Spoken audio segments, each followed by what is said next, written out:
Good morning, everybody. Happy Wednesday. I still think it's Tuesday, but happy Wednesday. Happy hump day. You made it. Give yourself a round of applause, a pat on the back. You are halfway through the week, almost to the weekend.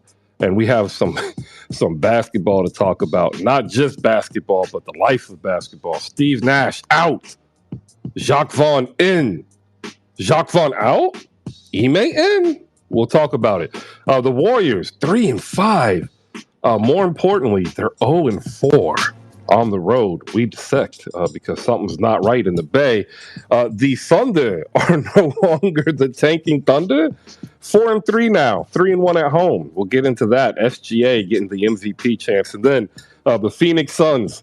They're not going anywhere. They are 6-1, 5-0 at home. Everybody said they were going to lose a bunch of games. It's interesting. Shout out to the best fans in the world. The NBA is back. We are just into the action, and already the narratives and the stories are being spoken about. If you can, do me a favor, like and retweet the tweet above with the newsletter. We're going to be building that, and I want to give a shout out to Justin Padden, who's coming aboard. He dropped his first Hoop Spaces reaction video. We have that up on the YouTube channel as well, so make sure you head up over there to make sure you support JP. Everybody, if you want to come on up, go ahead, raise those hands. I'll be back in about 20 seconds. Good morning.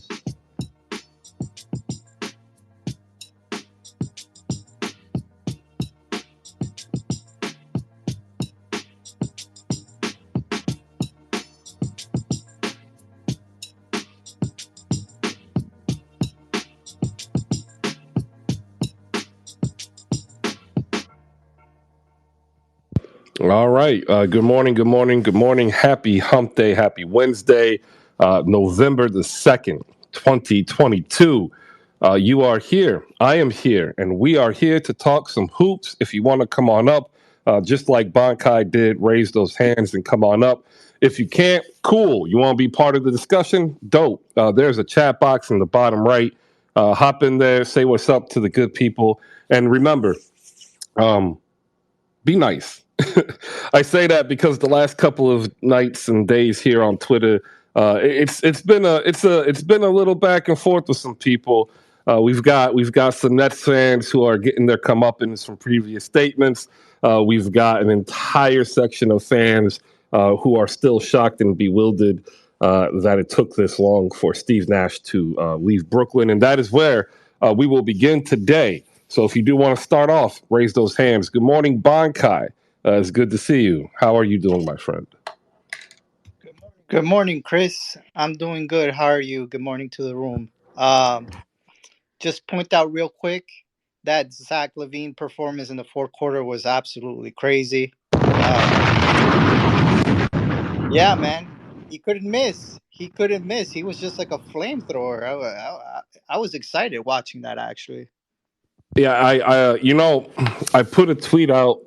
It was towards the end of the third quarter, and I said, if the Chicago Bulls cannot beat the Brooklyn Nets with Kyrie playing poorly, and I did dot dot dot. Everything was set up for the Bulls to run away with that game. Steve Nash is removed. Jacques Vaughn is named the interim. Reports leaked that Ime Udoka is going to be the imminent new coach. Apparently, it shocked KD as reports were coming out that even though he had called for Steve Nash's, removal in the summer, like he wasn't known, he wasn't told that this was going to happen the way it happened. And if you remember, on Monday, I said if they lose this game against the Pacers, it's it. He's fired, and they won, and he was fired. So that already tells you two things: one, I was right; two, the situation was already untenable. There you go. But man, Zach Levine, 20 points in the fourth quarter. He outscored the entire Nets team by himself. Absolutely fantastic.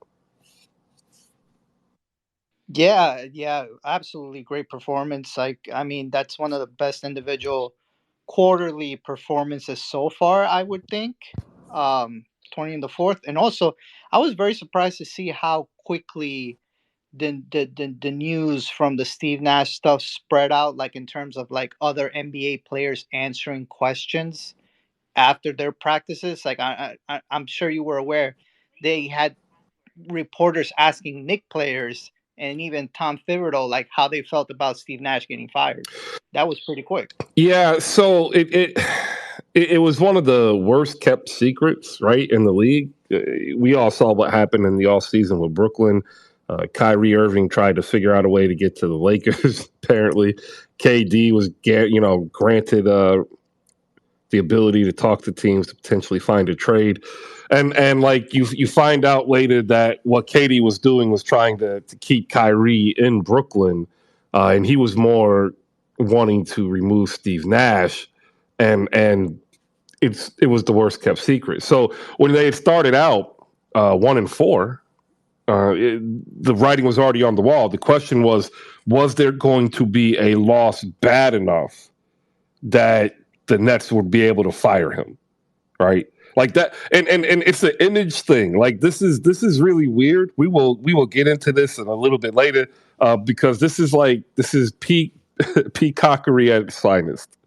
And we'll get to that. Also up on stage, we have Dapper Damo here and JB Fortis, who has written a wonderful monologue here about the Brooklyn Nets that we're going to get into. But we'll let Damo here go first. Good morning, sir. How are you? Good morning. First and foremost, God bless Greg Popovich. Uh, God bless Archie Buford. God bless the crown jewels of the Popovich coaching tree, which is Becky Hammond and Steve Kerr, both of which won championships this offseason. And damn, Chris, I know you try to remove from cursing, but when I say damn, I don't mean in the curse word, but like actually cursing someone. But I would like to damn one of the few stains on the Popovich coaching record, which is Ime Udoka. That was some nasty stuff y'all did. That was nasty occurrences, nasty activities, and I'm highly disappointed from an owner who sat there and did a whole bunch of going on about, and rightly so, may I add, about Kyrie's Twitter activities and social media activities. For you to turn around and then hire that nasty man for that position, you look crazy right now, bro. We'll talk basketball in a little bit, I'm sure, because the best team in basketball plays basketball tonight against the Toronto Raptors. But I would like to open up my statement by saying there was a lot of nasty activity going on in the NBA last night. I'm not happy about it, Chris. Not happy about it at all. Hey, I can understand. It's funny because over the course of a year plus now of doing this, I've been able to meet a lot of cool people. One of these cool people, like they were told, that Boston was simply going to sit on Ime, and that they weren't expecting to do anything for the entirety of the year. So when somebody asked, they're like, "Well, what do you think about this?" And I'm like, "I don't think so because X Y Z." And then that report came out. Look, I was shocked, and I put that out there in a tweet. What price did Joe Tsai agree to pay to get Ime Udoka? Because like what Boston did was hide the dirt in public, and like if you were to go after him, and then I find out that they have zero PR people, or they have no PR director, and then everything makes sense, right? And here we are. Bakai, go ahead. I want to give a couple shout outs real quick though to some content creators. We got Justin Fit in the building. You can catch him on 305 Live, product of 5 Reasons Sports, formerly Heat Spaces here on Hoop Spaces, and also our man Lakers Gurus in the building. Y'all need to follow him. Dude is hilarious and know what he's doing in the Lakers land over there. Appreciate y'all too. Go ahead, Bankai, hop in here, and then we're going to give JB his monologue.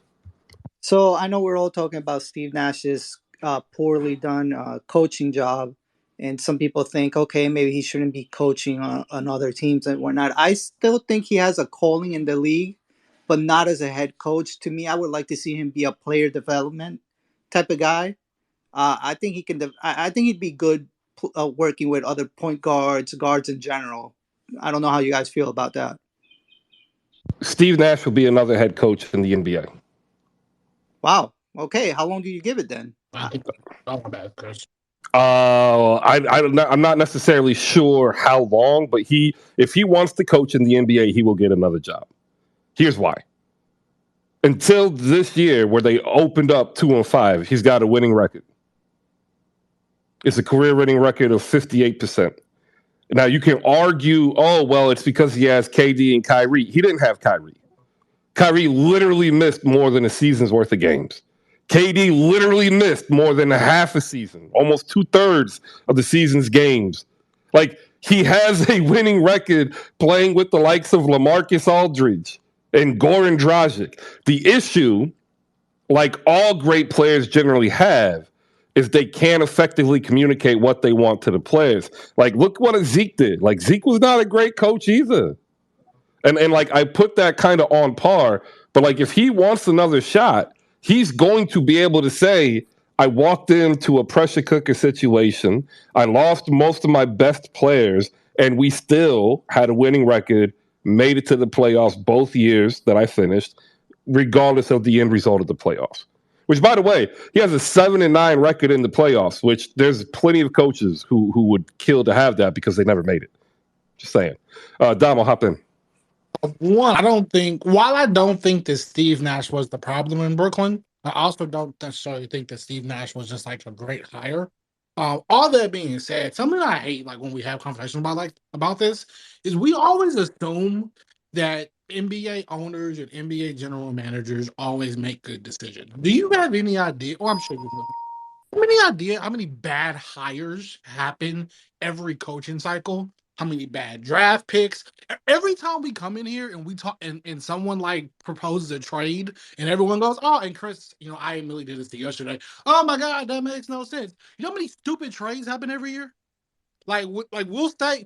Had I said a couple like last year that Utah would trade God, go Bear for like 4 picks, y'all would have annihilated me in this chat. And you know what? Minnesota gave up 4 picks for Rudy Gobert. Like GMs, and it's because like their incentives are different. Like everything is not always to maximize to win a championship.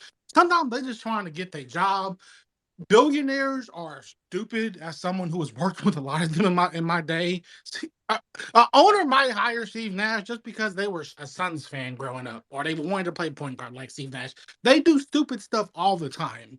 So we can't assume, even if you think Steve Nash is a bad coach and you think he did a horrible job and you think that he was the problem in Brooklyn, we cannot assume, and you think he will be a bad hire, we cannot assume that NBA general managers and NBA owners are going to make the right decision every time. Because if they did, everyone would be like the San Antonio Spurs. And that clearly is or the Lakers.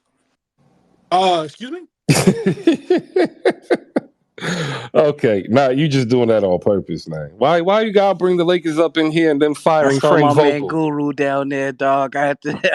Well, like, you know what's funny? That was nasty. You know what's really funny is if you look at Steve Nash, all he did was what Frank Vogel did. He just didn't win the title in the bubble. Think about it. Nah, Chris. Think about it. Go look. Nah, Chris. And think about it. Nah, Chris. All right. Down there though, man. Hashtag free Frank Vogel. I'm saying free Brett Brown. Free Doc Rivers. Cash, say, hey, Doc Rivers is a great coach, okay? Like, I don't understand why y'all got to do this every day. He might be a great coach. I like what he's doing, but I got to see it with Embiid back. See, you know what? Y'all just need to trust me. All right? I've been saying it all season. Doc Rivers is a great coach. He is purposely playing 37-dimensional chess here. All right, JB, what's your monologue, man? What you got? Okay, so hopefully everyone can hear me. Yeah, we got you. Awesome, great. So, Brooklyn Nets fans, the Nets are still the Nets. There is no change coming. Ben Simmons is still begging for time to heal and recuperate from his back surgery and his mental health issues, and averaging 5 points a game while averaging 3.5 drives per game and only taking 5.74 shots per game. Afraid to dunk or shoot the ball while being yelled at by Kyrie Irving. Kyrie Irving is still batshit crazy, promoting anti-Semitism, anti-vaccination stances, and flat earth conspiracies, all while being a unique liability on defense for being one of the smallest people on the court and calling for the largest people like Giannis. And Kevin Durant, averaging 32 points a game and who is minus 67 in 225 minutes, is still not satisfied because only half of his trade demand was satisfied, which was firing Sean Marks and Steve Nash, and still hasn't rescinded his trade demand. He's also still operating at half speed on defense and is begging people to take on the main defensive responsibility in the regular season. If the Ime Udoka room hire is true, and if Boston is just going to release him so he can go back to Brooklyn for free, then that is the closest thing to a win that this organization could have. But any kind of beyond the surface inspection that would turn that win into questionable at best. Ime Udoka's best traits last year was motivating and molding a Boston team into a two-bigs defensive juggernaut. But I just laid out two defensive liabilities in KD and Kyrie and didn't even mention that Joe Harris is coming back from an ankle injury that kept him out of most of 2021, or TJ Warren, who hasn't played since December 29th of 2020. The Nets have one really, truly serviceable big in Nick Claxton, and even he has his weaknesses. The Nets have the worst defensive rating in the league by a mile. Additionally, I don't know the details of Ime Udoka, and I don't think you do either, Chris. I think we know the rumors. I think we know he's still with Nia Long, and beyond that, what details do you really know? For instance, I don't know who the woman was. I don't know what the crude remark was. I don't really know if the woman is even married. I don't know if they used Wick Grossbeck's desk or Brad Stevens' desk. I don't know if they were discovered during family day in the coach's office, or if they were discovered in the coach's office during family day laying down some thick backdoor cuts on the whiteboard, and then there was like a video. You don't know any of this. We don't know any of this. All we know is that whatever Ime did was enough to get suspended with pay and then released from his contract to sign with the Nets. And that Matt Barnes apparently was so deeply moved after a phone call that he had to initiate an apology over video for it being so bad, so very, very bad, and that he was so misinformed about something he can't get into the details about. But apparently, the Nets, after their 5-minute investigation, had no problem with. Look, Steve Nash is fine. Steve Nash goes back to TikToking in Malibu while being a Hall of Fame point guard, just with more of Joe Tsai's money. Jacques Vaughn will always have his moment in time when he lost to the Bulls.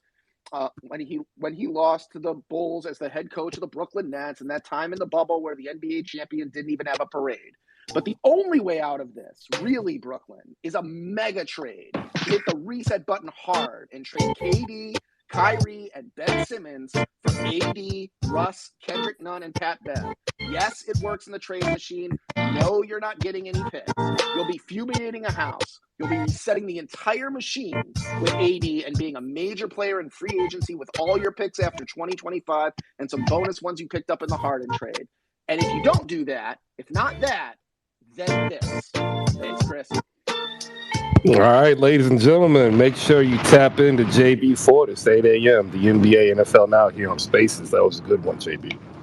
We're going to have to make this maybe a regular segment. I like it. It's fire. All right, if you want to come on up, raise those hands. We got basketball to talk about. I'm going to get into the scores after this brief read that I'm just going to go ahead and make up right now. We are sponsored by Slam Goods. Head over to slamgoods.com. We have apparel, collectibles, and some other items. Look, the biggest thing you need to do, right, is to head over there and you need to buy the cheapest thing, right? Just the cheapest thing. Usually it's like $5. You can get some stickers or something. Use promo code HoopSpaces, and then that way, maybe they'll be like, hey, wow, they're doing a good job here. And then they'll come back, and then they'll sponsor other spaces. Like, that's what we're doing. We're actually building the infrastructure to create a creative economy here. And you know what? If you read Elon Musk, he actually said that yesterday. It's almost as if somebody is telling me things, in a back room somewhere to get ready. Don't do that, Chris. Hey, Where what do I you want me go to do? Use the promo code? You go to slamgoods.com, JB, and you use promo code HoopSpaces to save 15% off your entire purchase. Although I will recommend one purchase. They still have some covers of Asia Wilson's WNBA MVP and Finals MVP. That is going to be a collector's item. It's $10. Pick it up while you still can, because once it's out, it's out. Like, they're not going to be reprinting anymore until they can make money off of reprinting. And then they're going to label it as a reprint. So get it now. Put it in a plastic container and put it in a box. Take it out 20 years. It'll be worth some money. All right. Appreciate it, JB. That was a great monologue. We have to get you to do that more often. That was dope. KP has joined us. JF has joined us. Dr. Clam of the Thunderland has joined us. Cash is up here. KP, I believe, has some work duties that he's got to get a hold of. So I'm going to let him cut the line. KP, good morning. Go ahead. Thank you, Christopher. I appreciate that. Peace to everyone in the room. Just getting off a fantastic, wonderful, stupendous birthday celebration. Listen, man, I said this in June, said this a couple of months ago. Turn the Barclays into a homeless shelter because it's full of bums anyway. Nobody want to listen to me. Shout out to Cujo Goody. Listen to me now. Believe me later on. I've been saying this, preaching this. I don't even go to church and I've been preaching this. They are not a team. They are not even an organization. They're just some guys. Just some guys together. If you would have got a bunch of guys in the park and say, hey, can you pick your team? That's Sean Marks. And everyone choosing a team, that's the Nets. Burn it down. Matter of fact, I don't even want them to trade. I want them to keep it together, keep it all together. I like chaos, and this is chaos at its pinnacle. This is the ethos of chaos. When you look up chaos in the dictionary or whatever app you use to look up words on the Google machine or on the Facebook or on the Snap Instagram, whatever you look up chaos at, you're gonna see a picture of KD's balding spot. You're going to see a picture of Kyrie with a book that he's not even reading, and you're going to see a picture of the Barclays in flames. Chaos is my friend. I'm a chaos agent, and I love it. Shout out to the Dubs for losing 3 games in a row. It's been a wonderful ride. I don't care. This 8 games into the season. Steph is playing like the MVP, had a triple-double last night. These other guys got to come along for the ride. Steph is the man. He's the best player in the league. Once again, the most valuable player in the league, on the most valuable team in the league. It's the best team in the league. I don't care what the records say. When it comes to May and June, I'll see you guys then.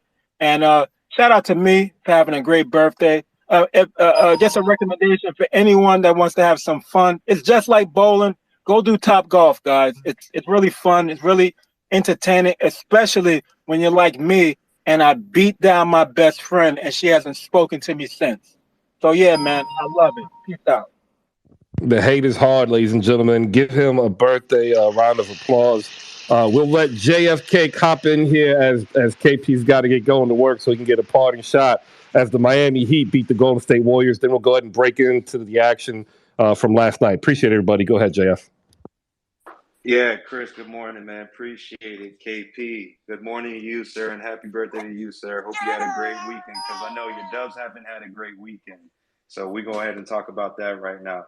Chris, Go ahead, sir. finishing the game on a 2-3 zone to cancel out and double team Steph and to make sure that Draymond's not doing anything, make sure Clay's not doing anything, was a recipe for success for Eric Spoelstra. This is why he's the top 15 coach of all time. And to be honest with you, Chris, look, we didn't have Dwayne Dedman last game, but even though he made some untimely threes and some threes I didn't want him to take, the one that he did knock down, I appreciate it. Kyle Lowry, he shot 50% and he still made 13 points. The man had a great game facilitating, and he went ahead and passed Jason Kidd on the all-time three-point list. A lot of things happened last night, Chris. A good guy. And the thing is, we did this all without Tyler Hero going down in the second quarter with an eye injury. And to be honest, after he went down, Chris, you saw a lot more shots off the pass instead of shots off the dribble. When we had shots off the pass, we were making them. Shouts out to our bench. Shouts out to Max Strus and Duncan Robinson. Good Lord, did they just boost their value and trade value? I know we ain't going to get rid of Max Strus, but hey, Duncan Robinson's looking like somebody that can definitely need him. He's not just a three-point shooter no more, Chris. Bro, you didn't even believe that. You started laughing at yourself.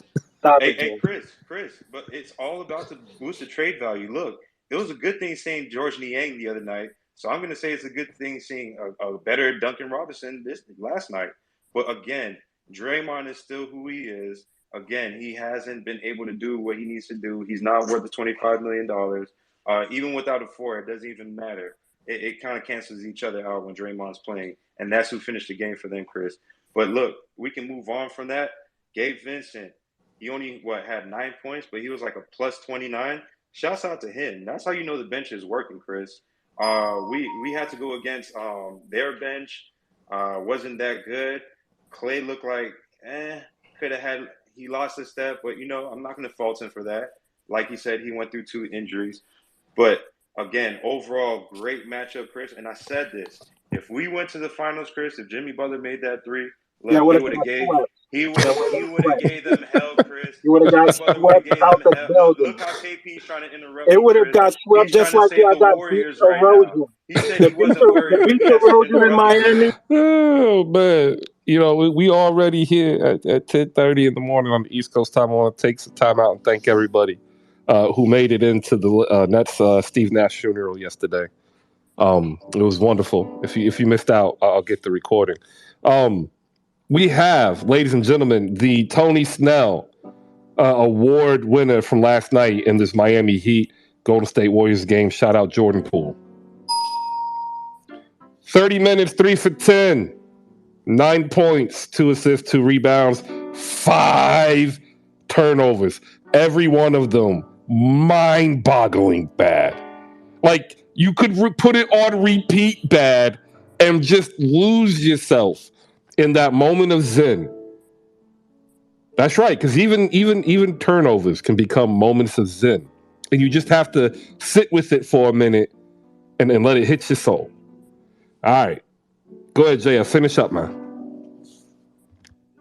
Moving on to Jordan Poole. Yeah, I know he had a bad game, but he did come away with one good meme. So I think that's going to be lasting around the internet if you haven't seen it. It's a little meme mug. Probably when somebody turned their back, probably wanted to say something. People are speculating. No wonder he got punched, but I'm not going to get into that, Chris. So what I'm going to No get one's into is that speculating we're that. No both one's 3 and speculating 5. that. We're both 3 and 5, and at the way it's looking like, hey, look, that 4 spot, yeah, it could be a problem for us, but if we execute and get our shooting done and we play some defense, Chris, we're going to be all right. Let's go ahead and get Victor Oladipo back. Let's go ahead and get Omer Yurtseven back. Let's go ahead and be healthy again. And again, Udonis Haslam's still better than Ben Simmons. Appreciate it, Chris. This is some of the nastiest propaganda. I have a question for JF Cake before he goes. What did you think of Bam Adebayo's performance over the last 3 games? Do you think that he's developing into a more complete offensive player, or do you think this is like all a mirage? So the thing is, like I keep on saying that Bam needs a complementary piece for him to actually do what he needs to do off the dribble. But if you saw last night, he got facilitated a lot of pick and rolls. He got facilitated basically almost all his points through Duncan Robinson, Kyle Lowry, lob passes, whatever it may be. That's the game he needed to play last night. And I think that's what we're seeing right now is that Bam, yeah, he can have a lot of things in the bag, but which one is going to be sufficient for that night? Maybe he has to go shooting a little bit better some nights. Maybe he has to go from the elbow some nights. But last night, when we saw that Wiseman wasn't doing what he needed to do, and there was basically, besides Looney, there's a hole at the middle spot. He was able to succeed off of a lot of things. So when Draymond ignores him and he tries to do everything, that's where Bam succeeded. And again, small sample size. He has a big bag, but it depends on the night. And last night, he just needed to get facilitated. The issue, JB, is that Bam Adebayo and Jimmy Butler play the same position. That's the problem.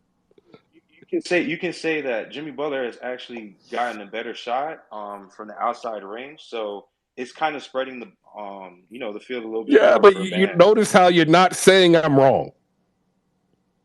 But you're not right either. It's still work in progress. It's been a work in progress, man. He's been in the league over a decade. Like, he's still working and progressing. Like, they play the same position.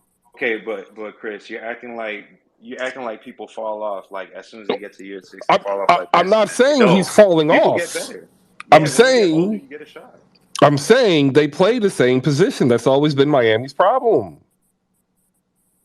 So when we talk Chris, about the question oh, is, if they play the same position, the same problem still exists, Chris. Is the ceiling capped? Thank you. Scott's right, by the way. So, Chris, here's your question. The question is, if they play the same position and you are right, is the ceiling capped because of their skill set, or can it develop much in the same way Jaylen Brown and Jason Tatum developed? Or is because because of the way their games and their position are so similar, they cannot coexist effectively? They can coexist. That's the problem. But in order for them to coexist, as they did last night, they have to rely on a 36-year-old point guard from Villanova, who up until this point, 90% of the Heat fans were done with. Like if Kyle Lowry does what he did last night, every game, the Heat are scary good. But like, do you trust Kyle Lowry to do that every game? That's the question. Chris, it was only 50% shooting for 13 points. If he can give me that, then I'll take it. It wasn't the shooting. It was the actual play. Facilitating, the defense, being smart with all the calls. It was the best game he's played all year, and he was still -3 in the box score plus minus because he was getting burnt. That's not there, Chris. It is him being his basketball IQ. Look, when Jimmy had that block and they called it a foul on Jimmy Butler for the three against Steph Curry, him and Butler talked, and he was like, "Yo, did you touch the ball? Whatever."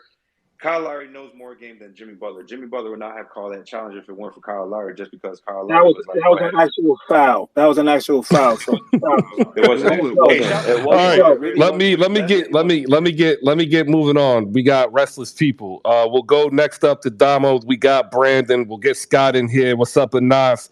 Then we're gonna move to some Golden State Warriors talk because there's some trouble in the Bay, and I don't think Warriors fans really want to talk about it. Damo, Brandon, Cash, you're up next. Nas, and then we'll get a quick reset. Thank you, everybody. Good morning. Chris, I only need 30 seconds, but I do ask if you could just give me a little bit of a leash here to allow me to go a little quicker. Okay?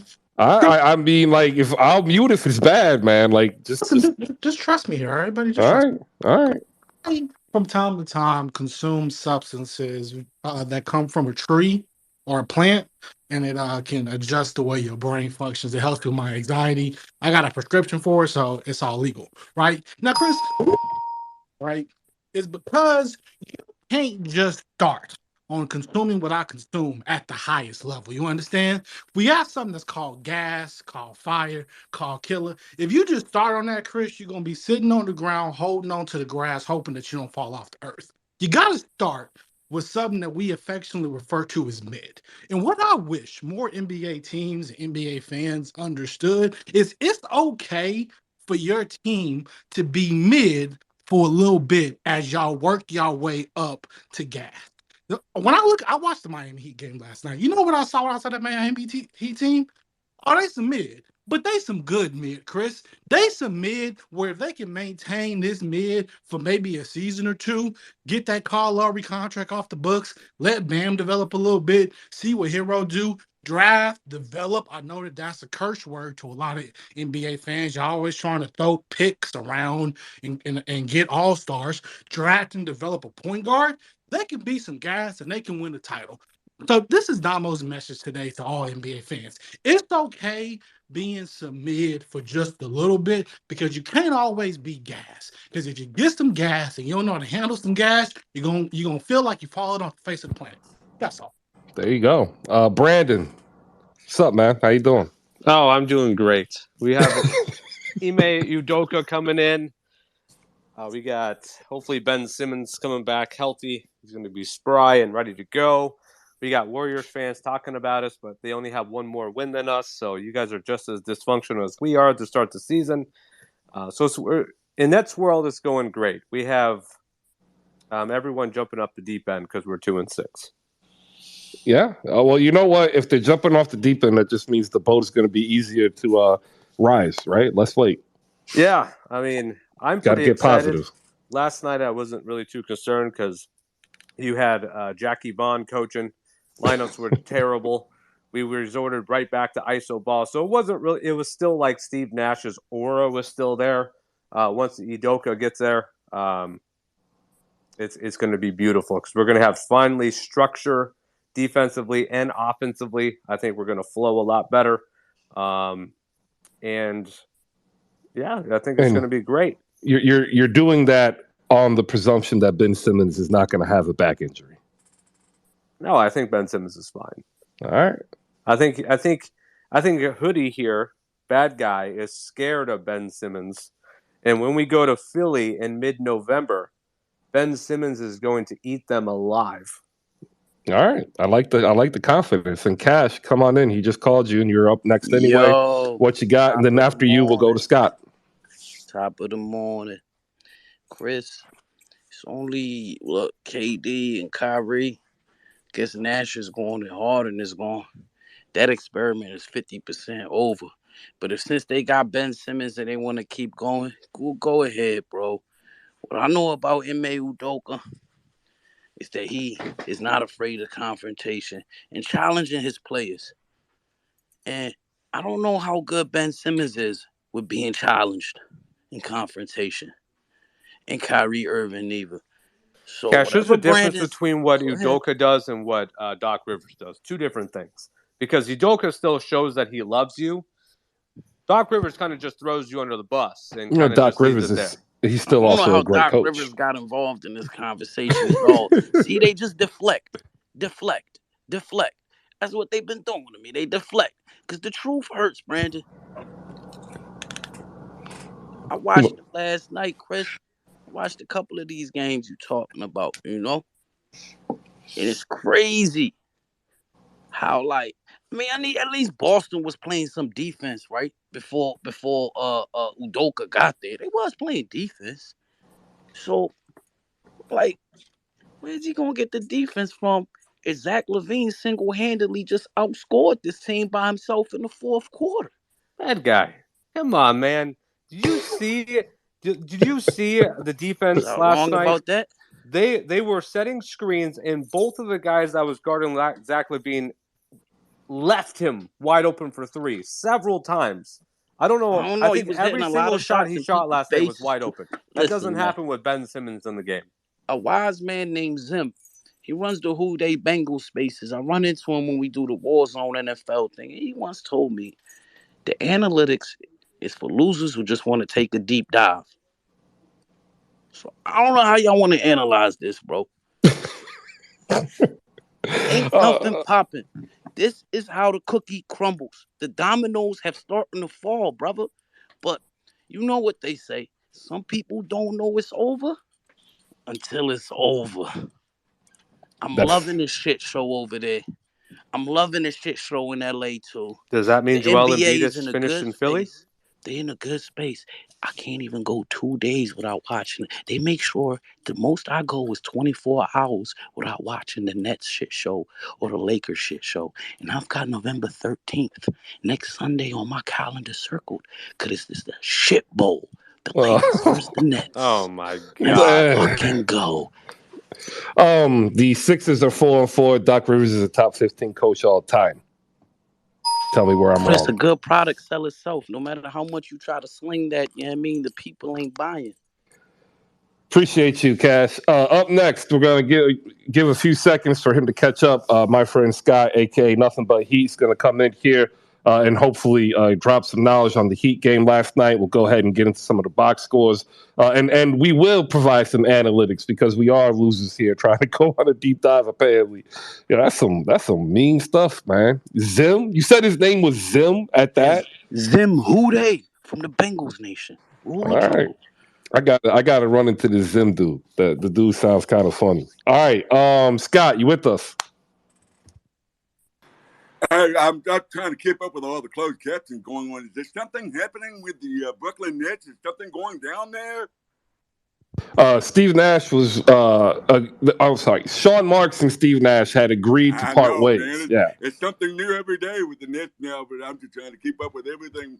Well, last night for the Miami Heat, the best thing was we pulled off the W. But I got to say, Golden State kind of looked dysfunctional last night. They didn't look like the team that we saw last year, even in the early stages. So the Heat got the win last night, and all of a sudden the narratives and agendas pop up all over the place. We've got Duncan Robinson playing good. The bench is all of a sudden fixed. Everything's going great. No, I think the construct is still there. I think there's issues that need to be addressed. We just beat a team, Golden State, and their name represents winning. But actually, they're on a losing streak right now. They've lost 3 straight games in a row, I believe. They lost to Charlotte, they lost to Detroit, and now they've lost to us. And I'm still waiting for the Heat to put a good game against a team with an actual winning record so I can get more from it. So I'm still going to reserve judgment until we get to the 15, 20 game mark. But I'm seeing some good things. We're trying to get some pieces, whether asset values are up. And Duncan last night, he took a jump. It was good to see him working with Bam. It was good to see our zone defense show up in the fourth quarter, which caused some problems. And, of course, Poole was carrying the ball all over the place like he had a bowling ball bag in his hand. So it was a good game. All in all, it was just good to see it get a win. And maybe tonight we can actually start a streak against splitting with the Kings, another team with a losing record. But the league-wide right now, some of the records that you're seeing with the top teams having below 500 record is just wild. It's crazy. It just makes it look like it's going to be a little bit more open league this year. I agree, except for the bottom 5. And then right now, we're also going to get a bottom 5 segment out there. The bottom 5 consists of the Rockets, Lakers, Magic, the Pistons, and Brooklyn Nets. What's so funny about that? Narrowly missing the bottom 5, Sacramento Kings. They have a larger winning percentage than the Brooklyn Nets. Oh, what's so hilarious about it is it's just, you don't expect to see a team led by essentially 4, maybe 5, maybe 6. Yeah, 5 Hall of Famers, 5 future Hall of Famers, 6 future Hall of Famers. All right. And they got to combine 3 wins and 13 losses. Like, you don't find that funny? No, I don't. Oh, I kind of find it amusing. That's why I gave it a chuckle. Don't worry, though. Like, as a Sixers fan, like, I don't think you're going to win 10 games, right? Like, I lived through that. I think you're fine. You say you don't think we're going to win 10 games this season? No, I said I think you're going to win more than 10. As a Sixers fan, I think you win more than 10. Like, I lived through a 10-win season, bro. Like, you're good. Oh, I lived through a 12-win season. So I know, we're almost there together. You know what? I think the Brooklyn Nets will be. I think they'll get back up and finish fine. But we'll talk about that a little bit more. Let me get a Nash and JF in real quick, and then I want to get an opening word about the Thunder with our friend Dr. Clam. Anas, go ahead. JF after him. What's good, Chris? It's been a minute. How you doing? Hope all is well. I'm good. How are you? Pretty good.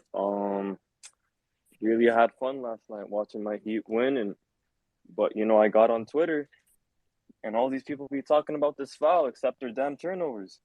Like, damn, bro, are you serious? Watch the replay. Watch it frame by frame. You see the fingertips. It's like right there. I don't know what they're talking about, and it's in the rule book. You could high five the guy after he releases a shot. So stop. Like, it's ridiculous. Look at your 20 turnovers. You literally had 20 turnovers and like a bunch in the fourth quarter. I lost count. So, stop making excuses. But, yeah, man. My Heat are going to get back on track. Kyle Lowry, he brought the defense last night. He brought the IQ play. And Duncan Robinson woke up from his hibernation. I don't know what was up ever since like March of last year, but, he woke up and he's on his shit now. Tyler went out, but it was no problem. And once we get the whole crew back, it'll be just like last year and even better. I trust this squad. I trust that, sometimes we struggle early on in the season, but, we figure our shit out, and especially it starts on defense. So. Hey, while you're still here, did you notice something about Caleb Martin last night? He only played 20 minutes last night, so we actually went Caleb taller, Martin? right? Caleb Martin? Yeah, he's asking about Caleb Martin. Yeah, I mean, I like Caleb, but I mean, him at the 4 makes us so small, and that's the only thing. But his hustle's amazing. But I don't like the Dwayne Dedmon minutes yet. I'm really waiting on Omer Yurtseven to come back because I think he would slide up to the backup center spot. I really don't like Dedmon, and I don't know. I feel like he doesn't box out when he should, and his defense is lackadaisical sometimes. But are you guys really comfortable with? I just want to ask this question to Heat people. What? Are you guys comfortable with Max Strus and freaking Duncan Robinson taking 27 shots?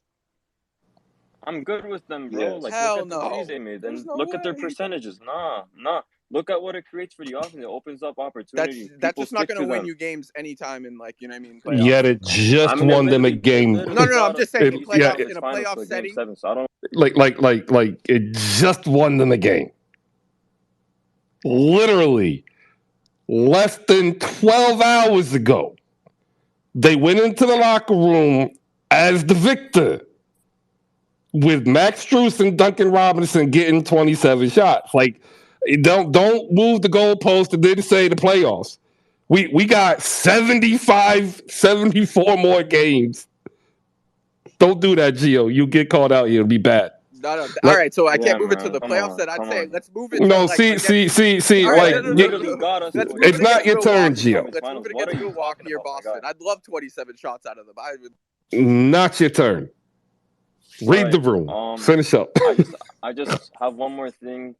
I saw Lakers girl down in the bottom tweet something out. Someone said that Udonis Haslam better than Ben Simmons.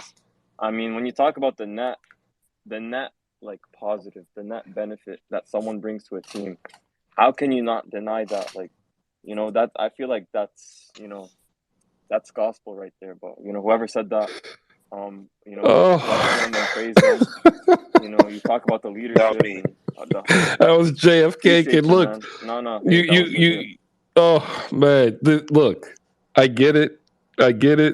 It's just not true. It's just simply not true.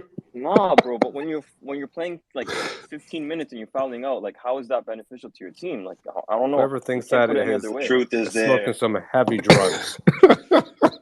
I love the symbolism and the off the court positive impact that Udonis Haslam has. I think I've made this argument that roster should be expanded to 17 so that they could allow for this spot for types like Udonis Haslam, Andre Iguodala, Trevor Ariza towards the end of his career to still be a contributor for a professional franchise. They have that ability.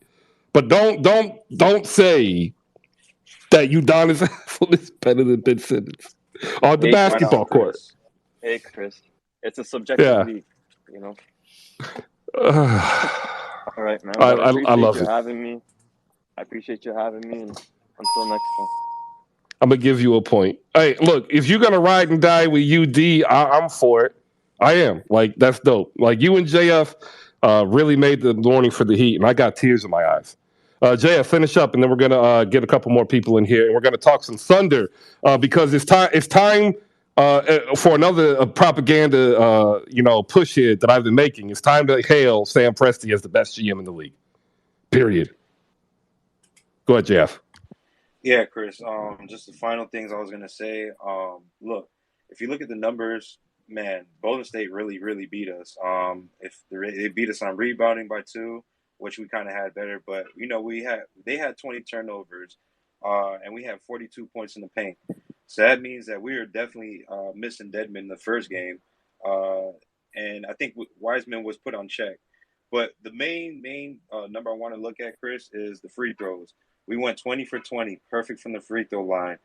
They went 13 for 17, 76%. But guess what? They lost by 7 points, and yeah, that made a whole difference in the world. That was 4 points that they missed out on.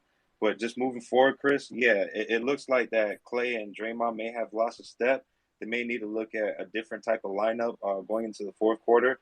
But, looking at Miami Heat's lineup going into the fourth quarter, man, we had Kyle Lowry, Gabe Vincent, Duncan Robinson, Max Strus, and Dwayne Dedmon, and we caught back up. So I will say that, certain things that Spoelstra puts together, like a mad scientist, work, even if it is spreading out 4 shooters and just let Dedmon get all the rebounds. All right, let it be. But for some way, somehow, he's going to make sure that these players that are on the roster are going to work. That's why I never, lost any faith. But shouts out to Duncan Robinson, man. He's really boosting up his value, Chris. The man's playing lights out this season. Man, look, I love the pushing of Duncan Robinson narrative. I know that's what you need. It's a good trade value, Chris. It's great trade value. You need a shooter. You need somebody that's going to come in here and work and can go shot for shot with Steph Curry in the fourth. I got Duncan Robinson. That is some elite Miami Heat propaganda. Keep pushing it. Damo, we'll go to you. We also have up here Reese. We'll let Reese cook a little bit. Schoolboy J will drop in, and then we'll go ahead, reset the room, and talk about some more ball after a quick read. Appreciate everybody. Damo, go ahead. I just wanted to say in reference to, I want to say it was Gio, how he like moved the goalpost about playoffs. This is why I'm saying there's nothing wrong with your team being mid. If the Heat can get a win of how they got a win last night, that's cool. Embrace the mid, Heat fans. Everything don't gotta lead to a championship every year. It's okay to be mid sometimes, y'all. It's okay to be mid. Reese, go ahead, man. How you doing? I'm allowed to talk about the Cavs, Mr. Chris. Yeah. Go ahead if you want. So it's time for y'all to start putting respect on our name. We've been balling out here. We're 5-1 so far. I know it's still only the season, but the Cavs look great. They're first in 3-point percentage. They hit, I think, 22 threes against the Knicks just off of like 3 players. And yeah, so and we're doing all this without Darius Garland too, which is crazy. Don Mitchell looking like an MVP right now, and Evan Mobley is looking good. He's improved on offense, and not the offensive leap he's supposed to take it, but obviously that'll take time. And I feel like when Darius Garland comes back, Jared Allen will benefit more because he's more of like Darius Garland is able to throw him lobs. Don Mitchell isn't really like that great at throwing lobs. Like he throws wild passes too much. Also, I like to say that Don Mitchell, he's improved on the defense end. Because I know a lot of people criticize him for his defense, but I feel like he's been more motivated on the defensive side of the ball. So yeah, and also I feel like we're top 3 in the East as well. I'll probably put Boston, Milwaukee over us, but yeah, that's what I'd say. All right. Well, according to the ESPN power rankings, you are third. So congratulations. Give yourself a round of applause. I don't think you stay third, but I think that's more of an attrition than anything. Darius Garland possibly coming back tonight. Definitely back by the weekend. It'll be interesting to see what they develop into. I said this in the beginning. I think Cleveland is legit, but I don't think they can win a title unless they start Can I playing ask the a offense. question about Cleveland, Chris? Yeah. Do you think that small backcourt of Mitchell and Garland can actually work? I know they have size up front. If they but play they're through going to Evan get Mobley. abused on the defensive end by bigger guard teams. If they play through Evan Mobley offensively, it'll free up Darius Garland and Mitchell. So I think the offense will be there. In terms of getting abused, they'll probably play the most zone out of every NBA team or some sort of man zone than any other NBA team because they have 2 bigs who can go basically from, I wouldn't say baseline to baseline, but from interior to 3-point and challenge a shot, and Evan Mobley and Jared Allen. The biggest question is what happens if one of those 2 go down or if they end up going to the bench first. I could see another team like really blitzing them once that second unit gets in. And they're lacking wings. I think Shetty Osman and Karis LeVert are their only wings. Well, we have Dean Wade too. So yeah, Dean Wade. the Kansas State prowler, Dean Wade. Yeah, 6'9", 230, and he moves like Davis Bertans. He ain't guarding nobody. Stop it. He guarded Tatum in the 4th quarter, and he did good. Yeah. I appreciate the Cavs talk. We need more of it, so come on up every time they win or lose, so we can bring that up in here. And up next, we're going to talk about a team that a lot of people thought were going to lead the Victor Wembanyama sweepstakes in the Olympics of the Tank, and that is Dr. Clam, our resident Thunder fan, ladies and gentlemen. 4-3 after winning 4 in a row, beating Clippers twice, the Mavs, and Orlando. They get their biggest test tomorrow, 8 p.m. on NBA TV against the Denver Nuggets. Clam, I have said this before. I am pro Sam Presti.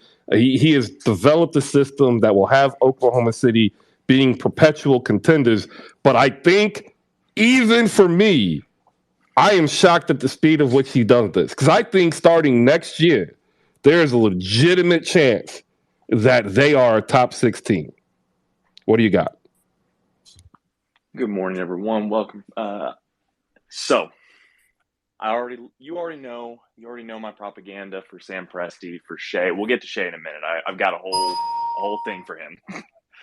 But yeah, right now, looking at our roster, it looks discombobulated. We can't shoot threes. We're almost as bad as the Lakers shooting three, yet somehow winning. I want anybody who has the time to go look at defensive numbers and see where the Thunder are hitting at.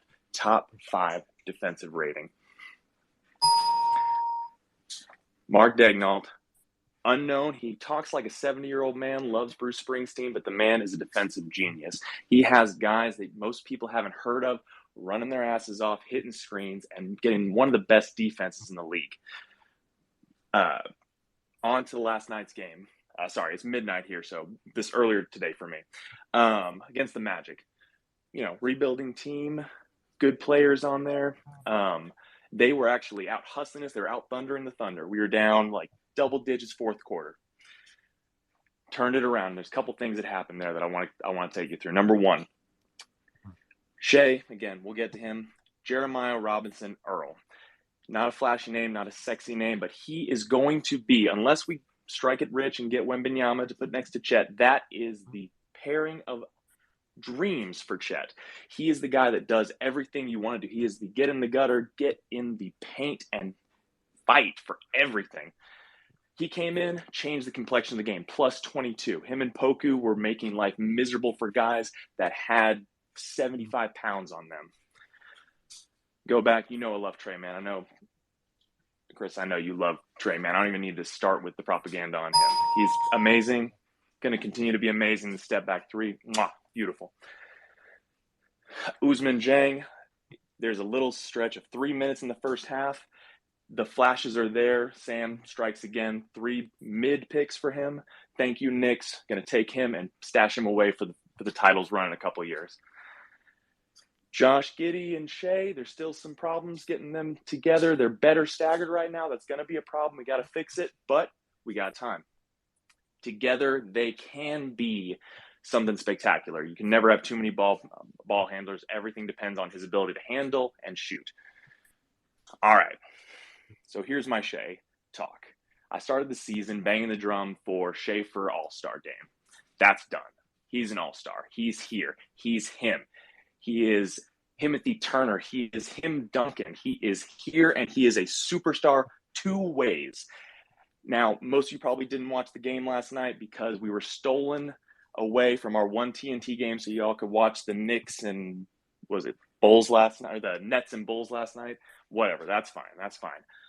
Fourth quarter, down several possessions. Shea is the entire offense. We cannot get anything going.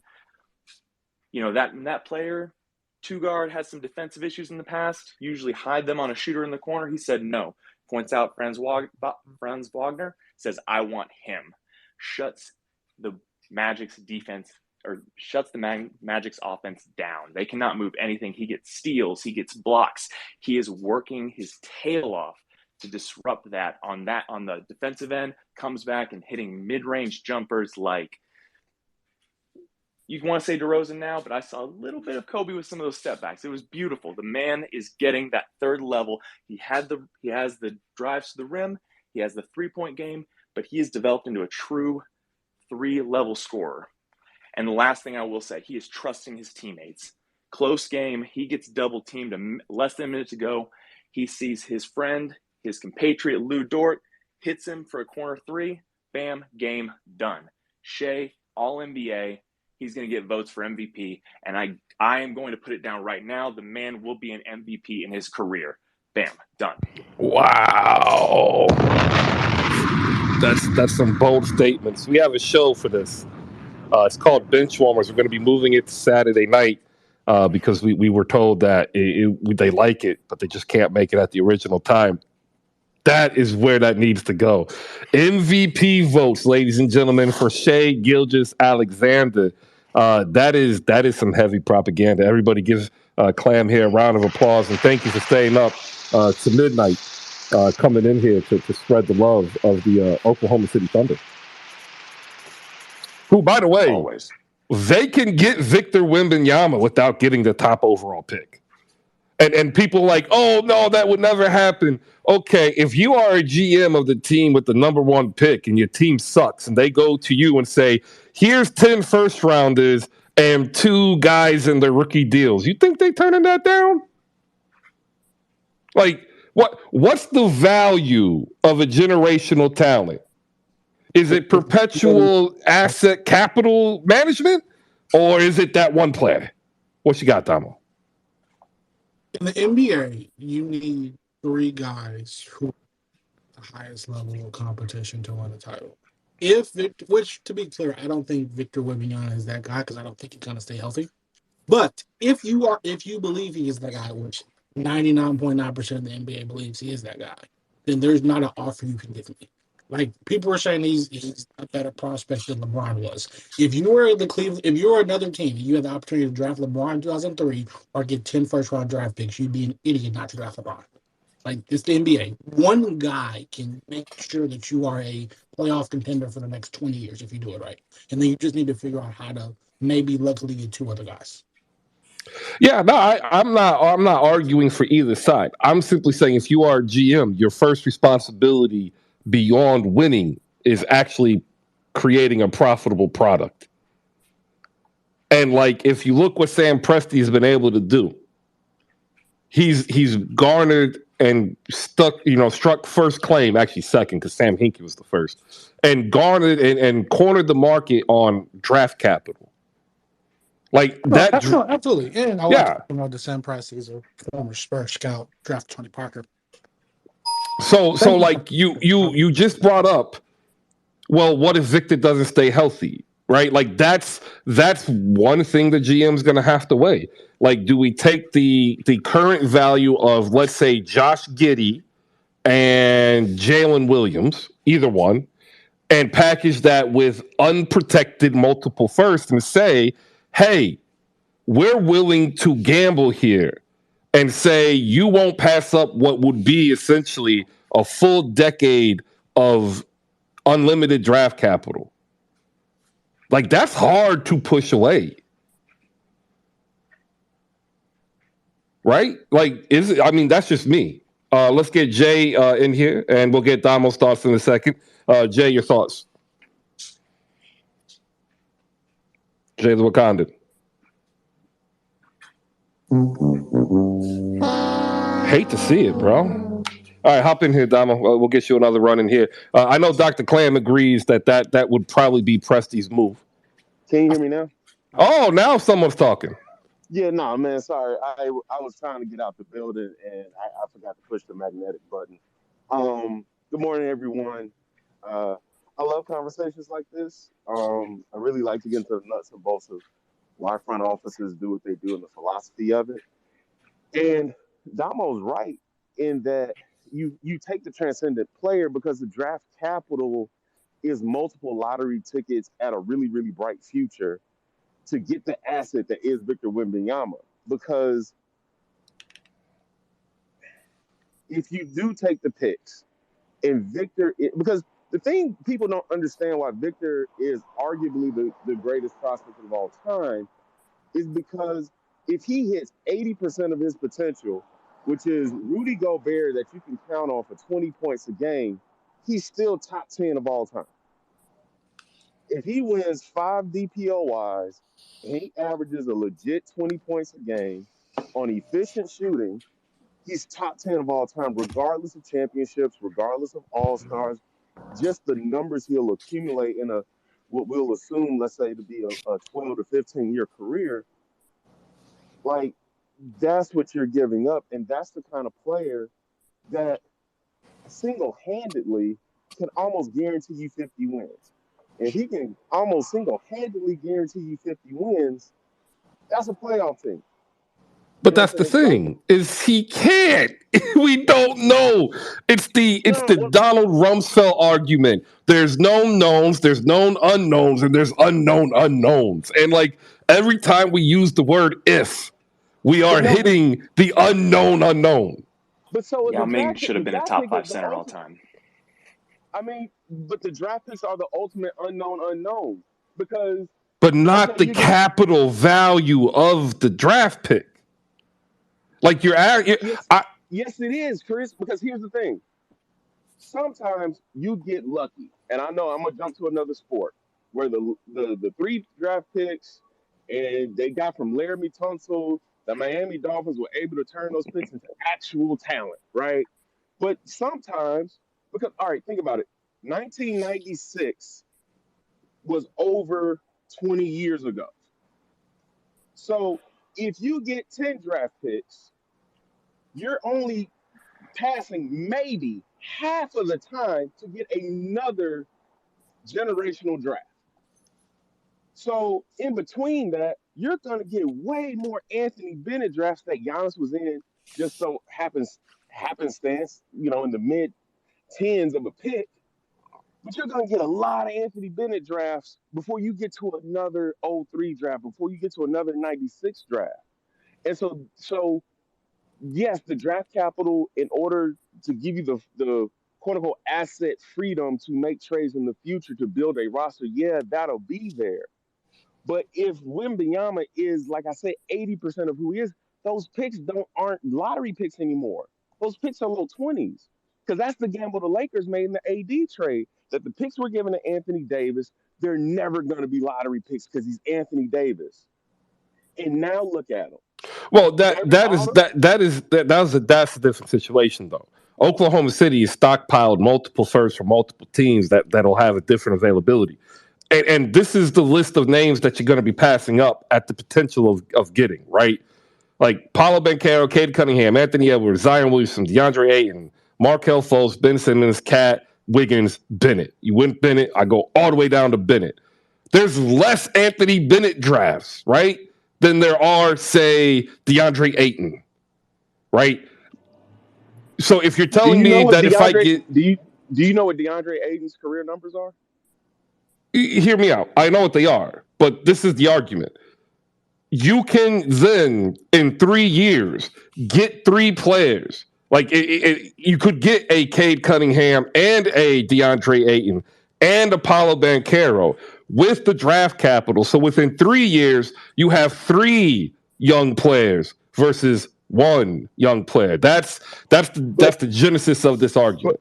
But if Wembanyama is 80% of who he is, you're not getting Cade Cunningham. You got to pray to God that you hit on Kuzma. Again, not in this argument, because the bevy of Oklahoma City picks aren't Oklahoma picks.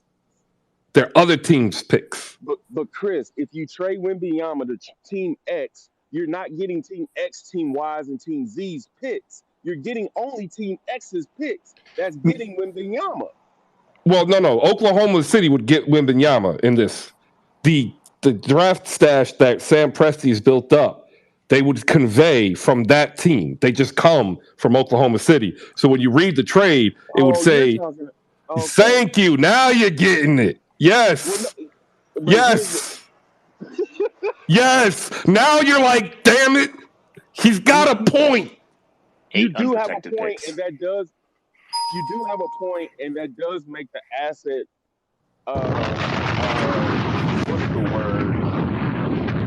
What's the word? Differentiate? No, what's it called when you have assets of different things? Differentiate?